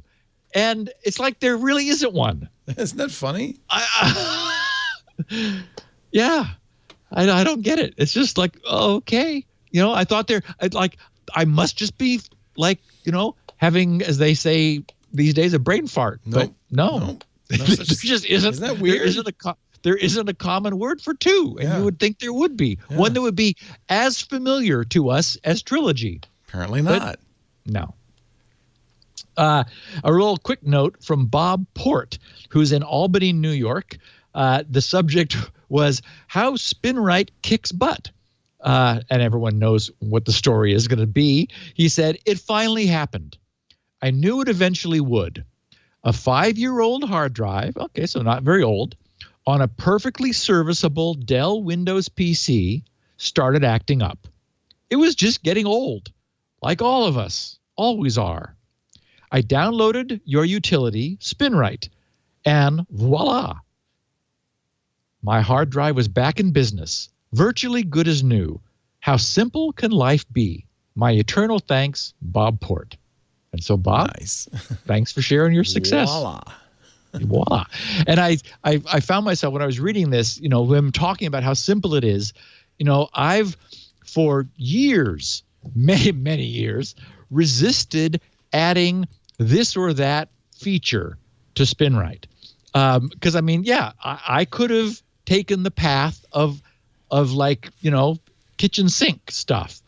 But what it does makes so much sense to just simply do what it does, which is just fix the disk. And in fact, it's interesting because recently when I was working with the beginning of the 6.1 project with a bunch of people online, I sort of suggested, what about, if in the next version of Spinrite, I add the Beyond Recall feature? And the community pushed back hard and said, no. Make that a separate product. And we want Spinrite just to stay what Spinrite is. And it's like, oh, okay. So that's probably what I'll do. And in fairness, my plan in the future is, in fact, to recognize that things change with drives becoming so inexpensive now. I mean, it's just nothing to go get, a replacement hard drive. Spinrite's in-place recovery was born back when nobody had a second drive. I mean, you weren't using them as doorstops. They were really expensive. It was the most expensive component in the entire computer. And so Spinrite fixed the one you had. 7 will evolve to doing things like, moving your data, being file system aware and pulling files that specifically you ask. Basically, in fact, adding all of those additional features that people have wanted over time. I'll have a good platform for doing that then. Let's do a little Audible thing, if you don't mind, and then questions and answers. Perfect. How's about that? Our show today brought to you by my audiobook seller of choice. It's not like there's much choice when you go to Audible. That's it. It's all there, baby. Everything, including the second book in Peter F. Hamilton's Dilogy. It's so wrong. Or whatever. People are saying sequel, but not a sequel, because that would imply that the first book was complete and written as a whole and then followed up. But this is something that was written, intended to be a 2-book series. I don't know what you call it. Book 2 of the Chronicle of the Fallers is out. A Night Without Stars. My golly gosh. I've got it, Steve, and I haven't read it yet, but I love book 1. I can't wait to read book 2. Yeah. So this is the thing. I say read, and people get mad at me. I know I'm not reading it. I'm listening to it. I'm listening to the amazing John Lee, who narrates all of Peter F. Hamilton's, or most of them anyway, books. Read it, and I tell you, it comes to life in your head. If you like sci-fi, for me, science fiction on TV or movies is always paled compared to the book, because your imagination is so much better at building sets and creating universes than... Yeah. I mean, how would you do justice to Ringworld, Larry Niven's amazing series, if you were doing a movie or TV show? You'd have to do a pale imitation of an actual Ringworld. But when you read it or listen to it, it comes alive. And I say listen better, because listening is amazing. It's somebody creating in your head. Let me find Ringworld here. Creating in your head this world, and it's like watching a movie in your mind. If you haven't read Ringworld, my golly, you gotta read it. And then the many, many follow-ups to it. And of course, the books that Larry did with Jerry Pournelle as well. We've also often talked about those. Peter F. Hamilton, so many great books, and Audible has them. In fact, Audible has become the place for science fiction. And I think that's partly because they didn't have any when they first started. I've been an Audible subscriber for 16 years. When I started, I was really excited about listening to Heinlein and Asimov, and they didn't have a whole lot of it. I found other stuff to listen to, but I have to say, Audible understood that was a problem. They created the Audible Frontiers series and have re-recorded many of the classic science fiction novels from those great writers, including Frank Herbert's Dune series, and brought them to life. Now, we always recommend Fallen Dragon. That's the first Peter F. Hamilton book. It's a slim 26 hours and 30 minutes, but it's complete. It's not a dilogy. Oh, it's so good. And it's just a perfect introduction. But I've never been able to recommend it on Audible because it was never made as an audiobook. November 1st, Fallen Dragon comes out on audio. Big, big news. Meanwhile, there's plenty of other things to read, hundreds of thousands of titles in every arena. I mean, there's fiction, there's nonfiction, there's science fiction. I read a lot of history. This is my next, a brand new, I love World War II histories. This is an interesting one, kind of timely. The Ascent of Hitler from 1889 through the beginning of the Third Reich, 1939. Hitler Ascent, it's called. You could get this for free. There are so many wonderful books on Audible, and I just listen all the time. What we're going to do is we're going to set you up with the Audible Gold account. If you go to audible.com/securitynow, that's it. Audible.com/securitynow. Your first month is free. That means your first book is free because the Gold subscription is a book a month. You also get the daily digest of the Wall Street Journal or the New York Times, so you can keep up on what's been going on in the news. And if you decide, it's not for me, I don't like movies in my mind, don't worry. Don't worry. You cancel and you pay nothing, but that book will be yours to keep forever. So many amazing books. I'm just blown away by Audible. Audible.com/security now. The hardest thing is picking your first book. So many good books. V for Vendetta. Before I see a movie, especially sci-fi, I listen to the book because I want that movie in my mind first. The book is always better. So you finally come around to that, have you? Oh no, I've always felt that way. Oh yeah. In fact, when I know that a movie is on its way, I'll often read the book first. Yeah. Girl on a Train. It's supposed to be a great movie, but I'm going to read Actually, I read the book. Fabulous. Read the book first. Yeah, the Expanse series was like that. I heard that the Expanse series was coming, so I read the books first. Yeah, you're smart. Although they did a good job with the TV show, didn't they? They did. Yeah. I just, I love history. This is one on my wish list. Mary Beard's History of Ancient Rome, SPQR. It's supposed to be amazing. Anyway, I can go on and on. I shouldn't. Just do it yourself. Audible.com/security now. Let those movies unroll, spool out in your mind. They're so vivid. Yeah, and it is the case. I agree with you completely that very often, although it's fun to see it, it does sometimes just not live up to our. Well, in fact, I remember reading Jurassic Park before I saw the movie, and they left pieces out that I was I was so upset that they left out like some of my favorite parts. It's like, wait, you just skipped over what? All the Michael Crichton novels are on Audible. Yeah. And that's he's a cinematic writer. You can tell he's writing a book that's going to be a movie. And listen to Andromeda Strain. Oh my God. Or so Westworld. Good. That's Crichton. That's right. That's Crichton. Yes. There you go. Are you enjoying Westworld? Oh, yes. We don't want. The problem is we want to talk about this stuff. We don't want to spoil anything. It's delicious. Yeah, it's. I'm starting to feel like there's gonna. This is a rabbit hole with a long way down. Oh darn! I think it's one of the best things HBO's ever done. It's really good. It's quite engaging. The production quality. It's just they're not in a hurry. I'm not in a hurry. Let's just That's what's really cool about these new serialized TV shows.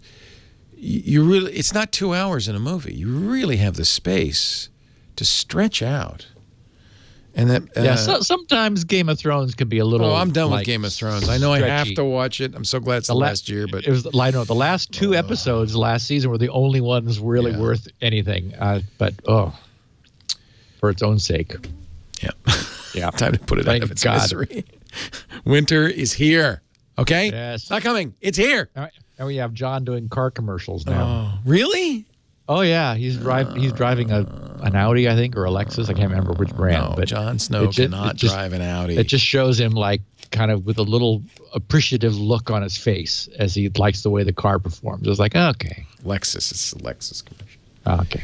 Nathan Hartley, our first question of the day today. Nathan Hartley tweeting, listening to 579, and would rather see a push to IPv6 with encryption enabled, kind of built in for everything, than just this push towards, IPv4 with HTTPS. Actually, that echoes what the father of the internet told me. What's his name? Famous guy. You know that guy? Yeah. The father of the internet. Vin Cerf. Vin Cerf. I'm glad you and I are of the same age. The dad. Vin, is he still alive? He's a beautiful guy, wonderful guy, beautiful guy, still alive. Made me cry because we had him on Triangulation. We had a 2-part series. But I asked him if you were doing it again. Yeah. He did TCP/IP. I said, if you're doing it again, what would you do differently? He said, I put encryption in. Yeah. So this is a chance to go back and fix it. Kinda. The problem is, and I've had many people ask, so I was glad that Nathan question hit me at a time when it was time for a Q&A. What was part of the spec of IPv6 was called IPsec, IP security. And what it does is it formalizes. I mean, we already have IPsec, which can be used on IPv4 sort of as a higher level protocol. This puts it into layer 3 of the the OSI 7-layer architecture. That is to say, IPv6 must support IPsec, as opposed to we're not sure if it's there or not. But the problem is, and nothing shows this better than the ecosystem surrounding HTTPS and all of its challenges, IPsec doesn't solve any of that. That is, it's a mistake to just say, let's just put security in, because remember that what we're getting is two things. We're getting privacy, which from the encryption, and authentication. And so the authentication means we're sure about who we're talking to. But that's a problem that IPsec doesn't itself solve, because there isn't a solution in the same way that HTTPS doesn't itself solve it. Those provide a carrier. They provide a possibility of solving it. They provide a substrate, but you still need all of that other gunk, which is so problematical. The whole, in the case of HTTPS, we have certificate authorities and root trust stores and certificate chains and intermediate certificates and expiration and all that. So that's the best mechanism we've come up with for really employing HTTPS. IPsec is definitely useful for point-to-point sort of fixed connection applications. There is a good key exchange protocol, but it doesn't. It's not like just switching to IPv6 and suddenly everything is encrypted. And even if you were to employ, for example, opportunistic encryption, where you do create privacy, that still doesn't solve the authentication problem, meaning that a man in the middle could still decrypt and re-encrypt unless you had end-to-end verification of who you were talking to. And so I just I've been looking for an opportunity to say, yeah, it's great that it's going to be there, but it's not like it's some miracle that allows us to avoid all of these other real bad or big and enduring and even getting worse problems that we see with HTTPS. All it does is it submerges it down into the lower level plumbing, and because it is bound into the spec, anything that says we support IPv6 inherently supports IPsec. Definitely good. So it's necessary, but it's not sufficient just by itself. You know what we really need to do? We need to start a campaign. This is kind of off topic, but Google kind of did this HTTPS Everywhere campaign, and I think they've done probably a pretty good job of encouraging and Let's Encrypt supporting this HTTPS Everywhere. But okay, that's good for security, but we need to do a campaign to end DDoS.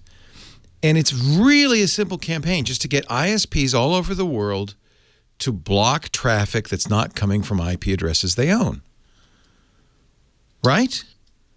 I wish that were the case. Oh, but now with these amplification attacks, does that mean? No, because those are spoofed also. Okay. It's the in-band attacks. What the IoT devices are doing is issuing valid HTTP requests.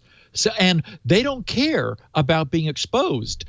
Some camera in someone's backyard doesn't, and so if they lose that little bot, that's the problem, isn't it? Yeah. Yeah.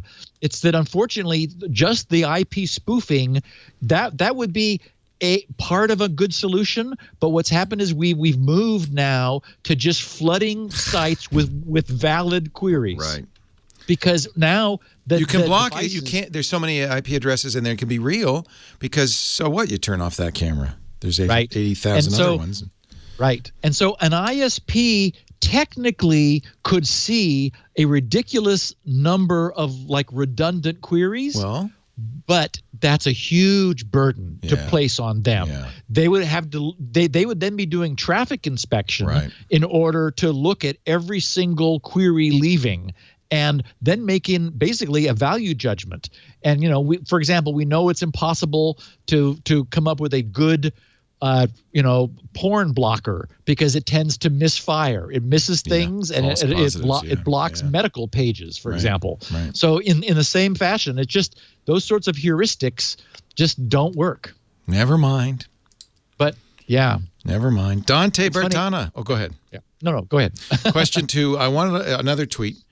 I wanted to let you know about Duck DNS, another free DNS or Dyn DNS. They even have copy-pastable guides to configure your own Pi Open VPN server, duckdns.org. Yeah, a number of listeners have referred to them. I've heard they got a great reputation. And, of course, we were talking about the idea of people running their own VPN endpoints where that made more sense than using a service. And so Duck DNS, I liked it also, as Dante mentioned, they explicitly support the little Pi Open VPN server, which is a simple $35 way of just sticking a VPN server onto your existing router. And then this solves the problem of its IP moving around if you're away from home. How do you find your IP if your ISP moves it? And Dynamic DNS does that, and Duck DNS provides it. Is that DuckDuckGo? Is it the same people? Or another? Is it another duck? I don't think they're related. Might be Affleck. Dagan Henderson, you have said in the past, Steve, that forcing users to change their passwords regularly offers no increase in security. In fact, we've even said it might even reduce security. Yep. Because they'd be tempted to reuse passwords or use variants of old passwords or just make them easy and short. Easy to remember.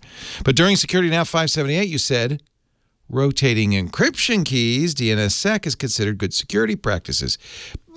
In both cases, isn't it just a secret being expired and replaced? Why is key cycling a good practice while password cycling is unnecessary? So, a great question. And as your comments, Leo, indicated, it is gray. There is no question. We know from experience that where corporations have forced their entire employee base to routinely change passwords, there is a huge back pressure from the people who the IT department are imposing this upon, to the extent that they'll, for example, game the system. They'll figure out that, oh, look, if I rotate among 3, that fools it because it only keeps track of the previous 2. And so I give it a third, and that pushes the one that I'm giving it off the end of the little, queue. Or they'll like deliberately use, change it 6 times right away and then right back to the one they originally had. I mean, they don't want to do it. And so in the case of DNSSEC, though, it wasn't just for the sake of rotating keys. It was also the fact that they were going from a 1024-bit to a 2048-bit key. And so that's a ridiculously large improvement of security. And it's the kind of thing you explicitly don't want to have to do very often. So that their feeling was, since we're not an emergency, where everything's kind of quiet right now, we can schedule it, people can buy airfare and so forth for the meetings to come together. Now would be a nice quiet time to do it. And the other reason is we've talked about the crazy security that process is surrounded by. Well, that also says you don't want to do it very often. It is the weak time when all that is happening, when this key change is occurring, that's when the system is most vulnerable. So you want to do it infrequently.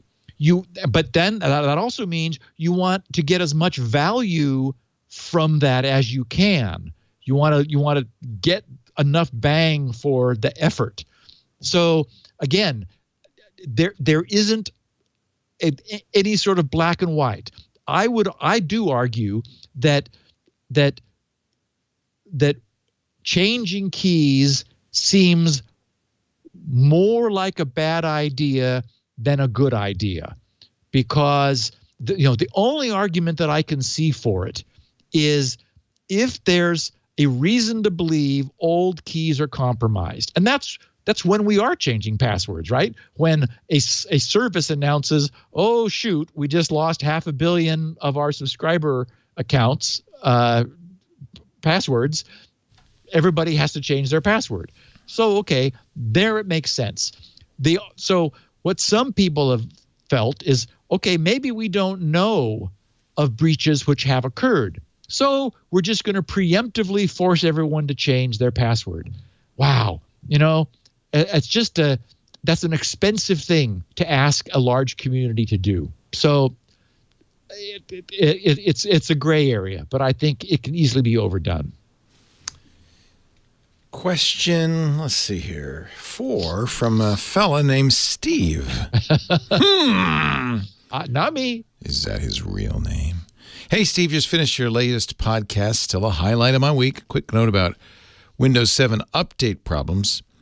I'm in a team that administers hundreds of Windows 7 machines and have found that if a Windows 7 machine has Service Pack 1 installed, simply stopping the update service,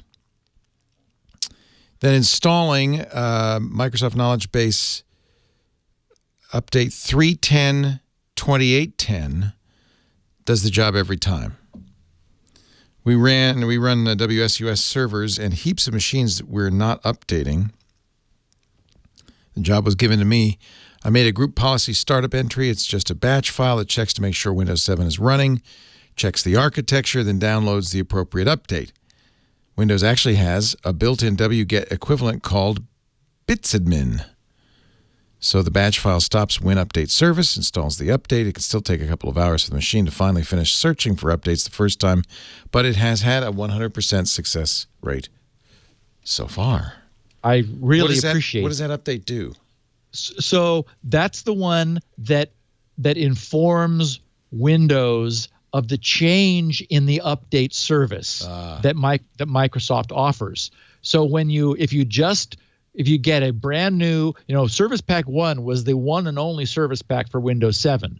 So if you get a Windows 7 machine with SP1, which is the last image Microsoft made available, and you just say, you install it and you say go, it just, well, as he said, and as all of our listeners who've tried this know, oftentimes days go by and nothing happens. Well, it turns out that since SP1, Microsoft changed the actual service, and so the Windows update back at the time of SP1 doesn't know how to contact Microsoft.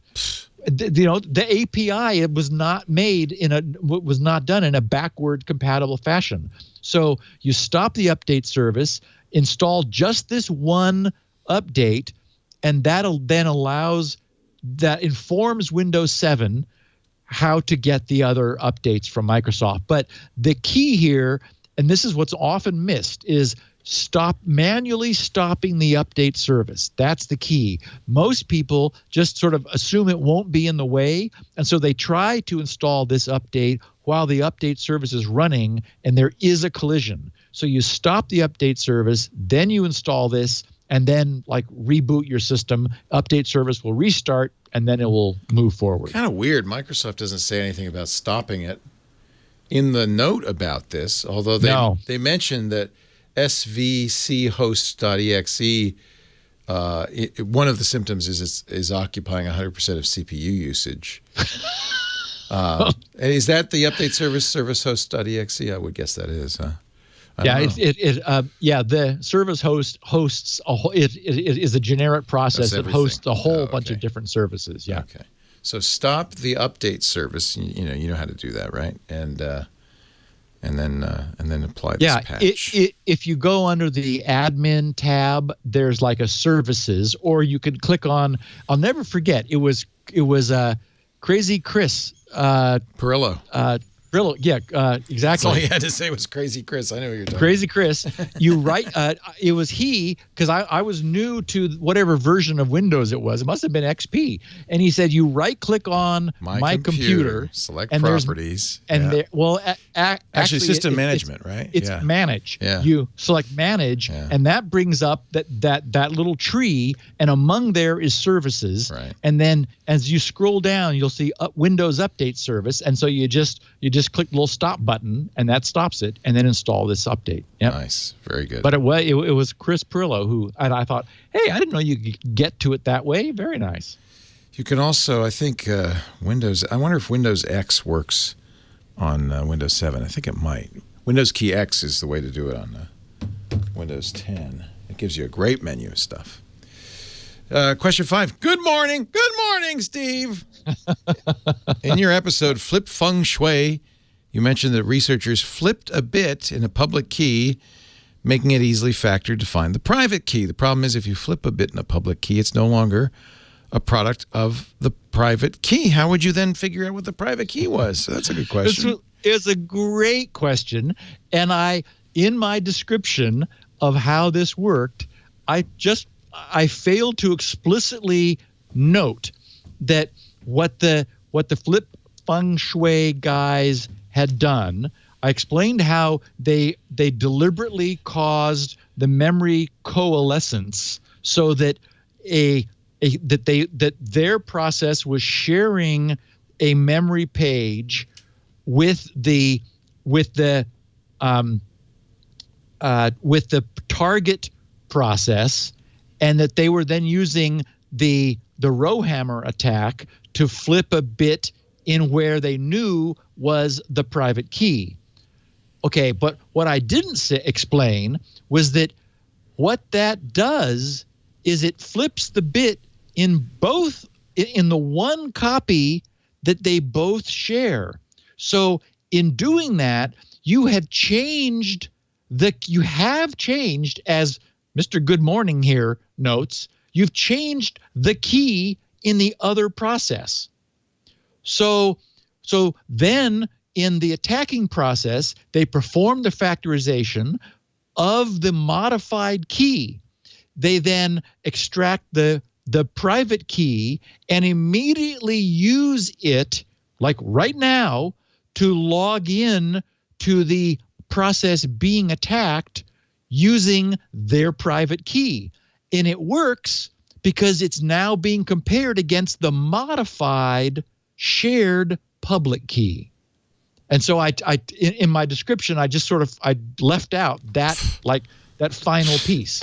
You should have told me. I've been trying to do this Flip Feng Shui all week.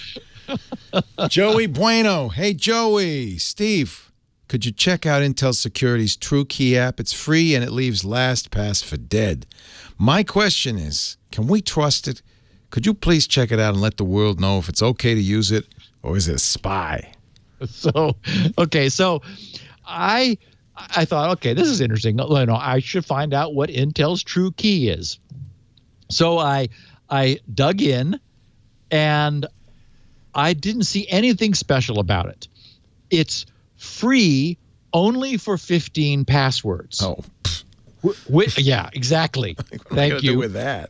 Yeah, which is useful only as a trial, of course. Right. So not useful for any real use.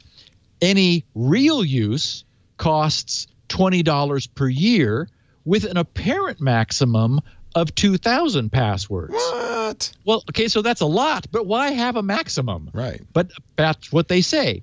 The only hook that this has for appeal appears to be Intel's biometrics, which is really, that's what they're actually trying to leverage is, their camera and their scanners and so forth.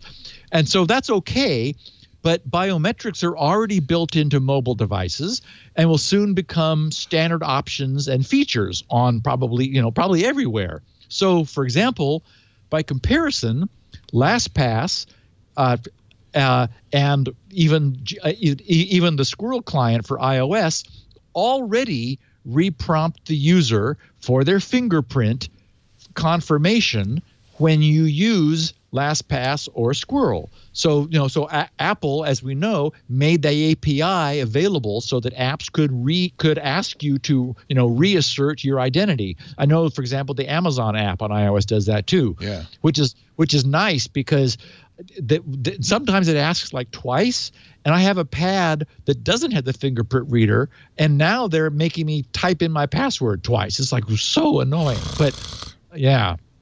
Fingerprint's awesome. Let's get everybody. Yep. We all have a phone now. Almost everybody should have a phone by now with a fingerprint reader on it. Yep. Apple with OS X Sierra now lets you unlock your Mac using the fingerprint reader on your phone. Nice. We're getting there. A little catch-22 though. I thought, oh great, I'll set that up, and then it says, well, you have to have two-factor authentication on your iCloud account. I said, oh, that's great. I didn't even know they had that. They added that last version, El Capitan.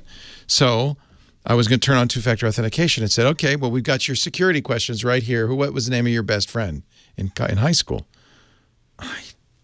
I must have set these questions up 7 years ago. And if you were smart, you didn't use the real answer anyway. Exactly. You used Joey Bueno. I said Joey Bueno was. I remember him well. So I had no idea. So I call Apple to reset my security questions. And by the way, once you turn on two-factor, your security questions go away. Another good reason to use two-factor, because security questions are the worst idea in the history of security. Yep. So she reset my security questions, and I go back and it says, well, since you've changed your account, you can't turn on two-factor. First it said for 3 days. I understand that. 3 days would be fine. I understand that. Yep. Then it said 30 days. 3 days is so a hacker can't just kind of instantaneously reset all your stuff, give you a little time to notice. 30 days? Really, Apple? So now I'm completely insecure for 30 days? Wow. Fun Vacuum, not his real name. Well, maybe it is. I don't know. Shouldn't say. He might be Finnish. Squirrel, Steve, you may have already covered this. I'm on episode 564. I'm a little behind. Do you store a list of websites so we can automatically rekey for all sites? That question comes up a lot, and the answer is I don't. It's not part of the spec. Okay, so what he's asking is, as we know, with Squirrel, you are able to securely rekey your existing Squirrel key if you have some reason to believe it's been compromised. So that's part of Squirrel's full life cycle key management. But it's incumbent upon you to go to the various sites and do that. So and you can lock them to keep a bad guy from logging in as you until you're able to rekey. That's easy to do. Or with your rescue code, you are able to rekey and then prove your identity, which a bad guy is unable to do in order to get control back. So, this all works. It's been proposed, and I have not put it into my client for a couple reasons. If it were there, then a bad guy who got your key would also get the list of all the sites where you have used it and where you visit and where he should go attack you. And that seems like a bad idea. Maybe it could be encrypted. I mean, if I had to solve the problem, I could. I could come up with a way where it would be dynamically stored and only the rescue code could be used to decrypt it. Maybe somebody will want to do that. I sort of figure, first of all, the system is designed so that for you not to lose your key. And this is a secure recovery system. And all you have to do is go to the most important sites first and either shut them down until you get a new key or change the key. And then you can catch up with the less important ones over time. It basically, Squirrel always carries your old and your new key and is able to seamlessly update them. So it's really pretty easy. But I don't really like the idea of trying to hold on to every site you've ever visited, because it is a potential attack vector. Christian Turi asks, LastPass is now showing an alert if you have a Yahoo password in your LastPass vault. That's very nice. This prompted me to run the LastPass security challenge, which I'm sure you know what it is. Once the scan on all my passwords was finished, it showed a section of compromised accounts I should change passwords for. Among them were Yahoo and Dropbox, of course, totally expected. I was surprised to see my Amazon account there, too. Hadn't heard of any attacks on Amazon. Appears they've also had and informed some customers about it. I hadn't heard that either. I just wanted to share that. I love the fact that LastPass is doing that, and I would remind people from time to time, run that little security test that LastPass offers. You'll probably be a little bit surprised, and in this case, surprise is a good thing. LastPass makes it easy though to fix the duplicated passwords, the bad passwords, to change the passwords. Yeah. And just to follow up, Joe Segrist still doing a great job there. The LogMeIn acquisition doesn't seem to have hurt LastPass. In fact, I think we have seen evidence of improvements. I think it's still usable, right? Yep, I'm staying with it. Yep, me too. We use it for enterprise, so we're kind of all in on it. Okay, 3 fun ones. You ready? These are quickies, and then we're done. MS Power user. Microsoft adds 24-bit color support to the Windows console. What? You the C prompt? I love this. This is so good. This is and the show notes have a picture of the color palette that you can now present in the Windows console. And to me, this is okay. We have run out of actually useful things to do. In their defense, it probably wasn't that hard to add, right? What can we got to have a new version. Oh, my God. That's what we need. We need 24-bit color for the command prompt. Thank you very much. And here's a tweet from Mikko Hipponen. Of course, we know him. We have him on Triangulation. He's the security guy. I love this. F-Protect. He tweets, Yahoo's ad revenue is skyrocketing as 500 million users log into Yahoo for the first time in years to change their password and log out. True. Yes. True. How many eyeballs have seen those annoying ads? Yes. I turn on two-factor too because they have that. Okay. Okay. I was just going to say, we talked about this last week. Better to do that than to delete your Yahoo account because you don't want somebody reusing your email. Good point. And we did cover the problem of email account reuse. Right. Somebody was deleting them a long time ago, and it caused a lot of problems. Yahoo was. Yahoo. Ironically, Yahoo announced that if you don't use your email for a period of time, if you let it lie fallow, we'll recover your email address and use it again. So, especially if you have an email address like I do that's your name at yahoo.com, you might want to just kind of keep it around. And every few months, I'm going to send and receive an email there so they can think I'm still using it. Every mistake possible. Couldn't be worse. Couldn't be worse. And this last one, Leo, I just love it because it shows us that we are, in fact, getting up there in age. Oh, my God. This must be I'll just read it. An anonymous listener says, here's an esoteric question. Do you know of any audio-based protocols or standards for transmitting ASCII symbols? Did old machines beep and chirp? Wow. Isn't that great? You think he's joking or he's serious? I think he's serious, and I just love it. He's, probably doesn't have to doesn't know yet. What means. Well, or what's a modem? Or a modem, Alex. Yeah. Yeah, it's just I just loved it. An audio-based protocol or standard for transmitting ASCII symbols. There must be a way. There are a few of those. But even going back to Samuel F.B. Morse, and they had those wires strung up along the Pony Express routes. And he said, we should really have some way of sending messages over those wires.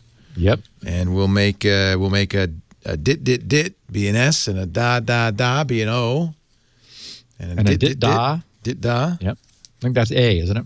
Yeah, the ETAIO, the first most used letters are the simplest. Yes, which was brilliant. Brilliant. And basically, it's sort of a form of Huffman coding. The ones you use most often are the shortest. Yeah. His story is interesting. He was a painter, a very, very, very good painter, shown in the salons of Europe, in France, and came. If you ever want to read Morse, really interesting. Well, I only realized that when I'm looking at these great paintings from Samuel F.B. Morse and thinking, do you wonder if there's any relation to Morse code? And did he do anything else of note? I think so. I think he had quite the life. Oh, cool. So there must be a biography of Morse somewhere. But if you just look in the Wikipedia, you'll find some interesting stuff. That's our assignment for this week. Are you not doing any brain teasers anymore, or they just don't? They're hard to come by. Yeah, if any present themselves, I absolutely will. Because those were fun. I liked those. Yeah, those were great. Yeah. That would have been a good one. Does anybody know of any way to transmit ASCII characters in sound? Yeah. Can you imagine the amount of effort and time that has gone into that over the years? The sound of geese mating is what I always called. The X dot. Yeah, exactly. Bring, bring. Is there a direct? I mean, I guess it's bits, right? It's ones and zeros, right? Yeah. I mean, it started as two frequencies, of course. Frequency shift keying, FSK, and then as they kept pushing the standard further and further along, you got all kinds of fancy quadrature and much more complex modulation of audio, to the point where, again, as an old timer, it's like, you can't put 56K through a phone line. What are you talking about? Actually, that's not possible. Here we go. Here's your brain teaser. Okay. Is there a theoretical limit to the amount of data you can push down an analog copper wire?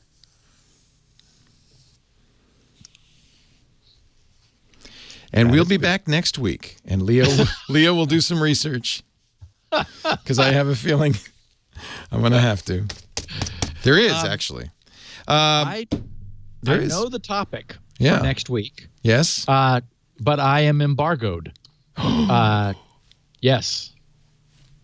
So a surprise. We have a big podcast next week. Can't wait. Yeah, it's going to be a goodie. Can't wait. Well, here's the deal. Come back here Tuesday, 1:30 Pacific, 4:30 Eastern in the P of M, post-meridian. Or for those of you who are on a 24-hour clock, 20:30 UTC. And you will find me and Steve jawing about security and all that stuff. You can also join us in the chat room, irc.twit.tv, as you watch or be in studio, too, like Nick did. He came up from Menlo Park to join us. He's a fan. Hi, Nick. Oh, cool. Yeah, email tickets@twit.tv. We'll put a seat out for you. And a pair of headphones. And you can also, of course, watch after the fact. We make on-demand audio and video available. Steve's got the MP3 plus transcripts, which is really nice, available at his site, grc.com. And while you're there, don't forget to pick up Spinrite, the world's best hard drive recovery and maintenance utility. As the slogan for it says. What is the slogan? Oh, it works. It works. It works. It's a good slogan. Pithy. He has lots of other free stuff there, including his healthy sleep formula and perfect paper passwords. And you probably first discovered Steve, as many did, with Shields Up, which is still there, testing your shields, your router. Yeah, it's funny. As this whole IoT thing has happened, there's been a real resurgence in people wanting to make sure, like, what's going on with their router homes. working. Yeah. Yeah. We also have audio and video at our site, twit.tv/SN for security now. And you can find the show is a podcast, so you can find it everywhere podcasts are aggregated, like iTunes and Stitcher and Slacker and Google and everywhere else. We also have an Amazon Echo briefing. We're on the flash briefing. Steve sometimes is as well. A daily tech news headline. If you ever do your Amazon Echo flash briefing, what you should do is go in the app and search for Twit and add us to it. It's not automated. It's real voices. Usually it's Jason Howell and Megan Maroney from TNT, but we also do bits from the other shows and so forth. That's for your Amazon Echo. Thank you, Stephen. You think about Shields Up. I was never able to scan more than that block of service ports because I developed it all when I was behind my 2 T1s. But I'm at level 3 now. Ooh, and it might be time. It might be time to do them all. All 65,636? Yeah. Why not? Yeah. I didn't know you didn't do them all. You just do the want. canonical 0 through 1024, or actually, I go one line above. I think it's I don't remember what the last port number is, but I go a little bit past that because there was some reason once upon a time some port to do that. Some port and then I do the standard port scan or the full port scan, but those are only the service ports, which back in the day. Those were the ones where you would be running services. But right. These days, in an age, you're going to have a camera up at port 50,000. I have stuff on all sorts of ports. Yeah. Don't worry, buddy. I'm going to get Squirrel Finish first, and I'm going to get on. Yeah, you're going to make people mad. Yeah, they are. Oh, yeah. You have a few things on your plate. You have a punch list now, Steve. I do. But the good news is it's fully parameterized. When I rewrote it, it's just like I could just tweak it a little bit and suddenly be scanning the entire port range. See, that's smart. And now I have the bandwidth, which I didn't used to have. That's smart. But now I won't do that soon. I promise. I'll get other stuff. done. You won't first. be allowed. No. Thank you, Steve. You work hard enough on this show, by the way. Thank you for the hard work. We really appreciate it. My pleasure, my friend. Talk to you next week with a big story. Security Now.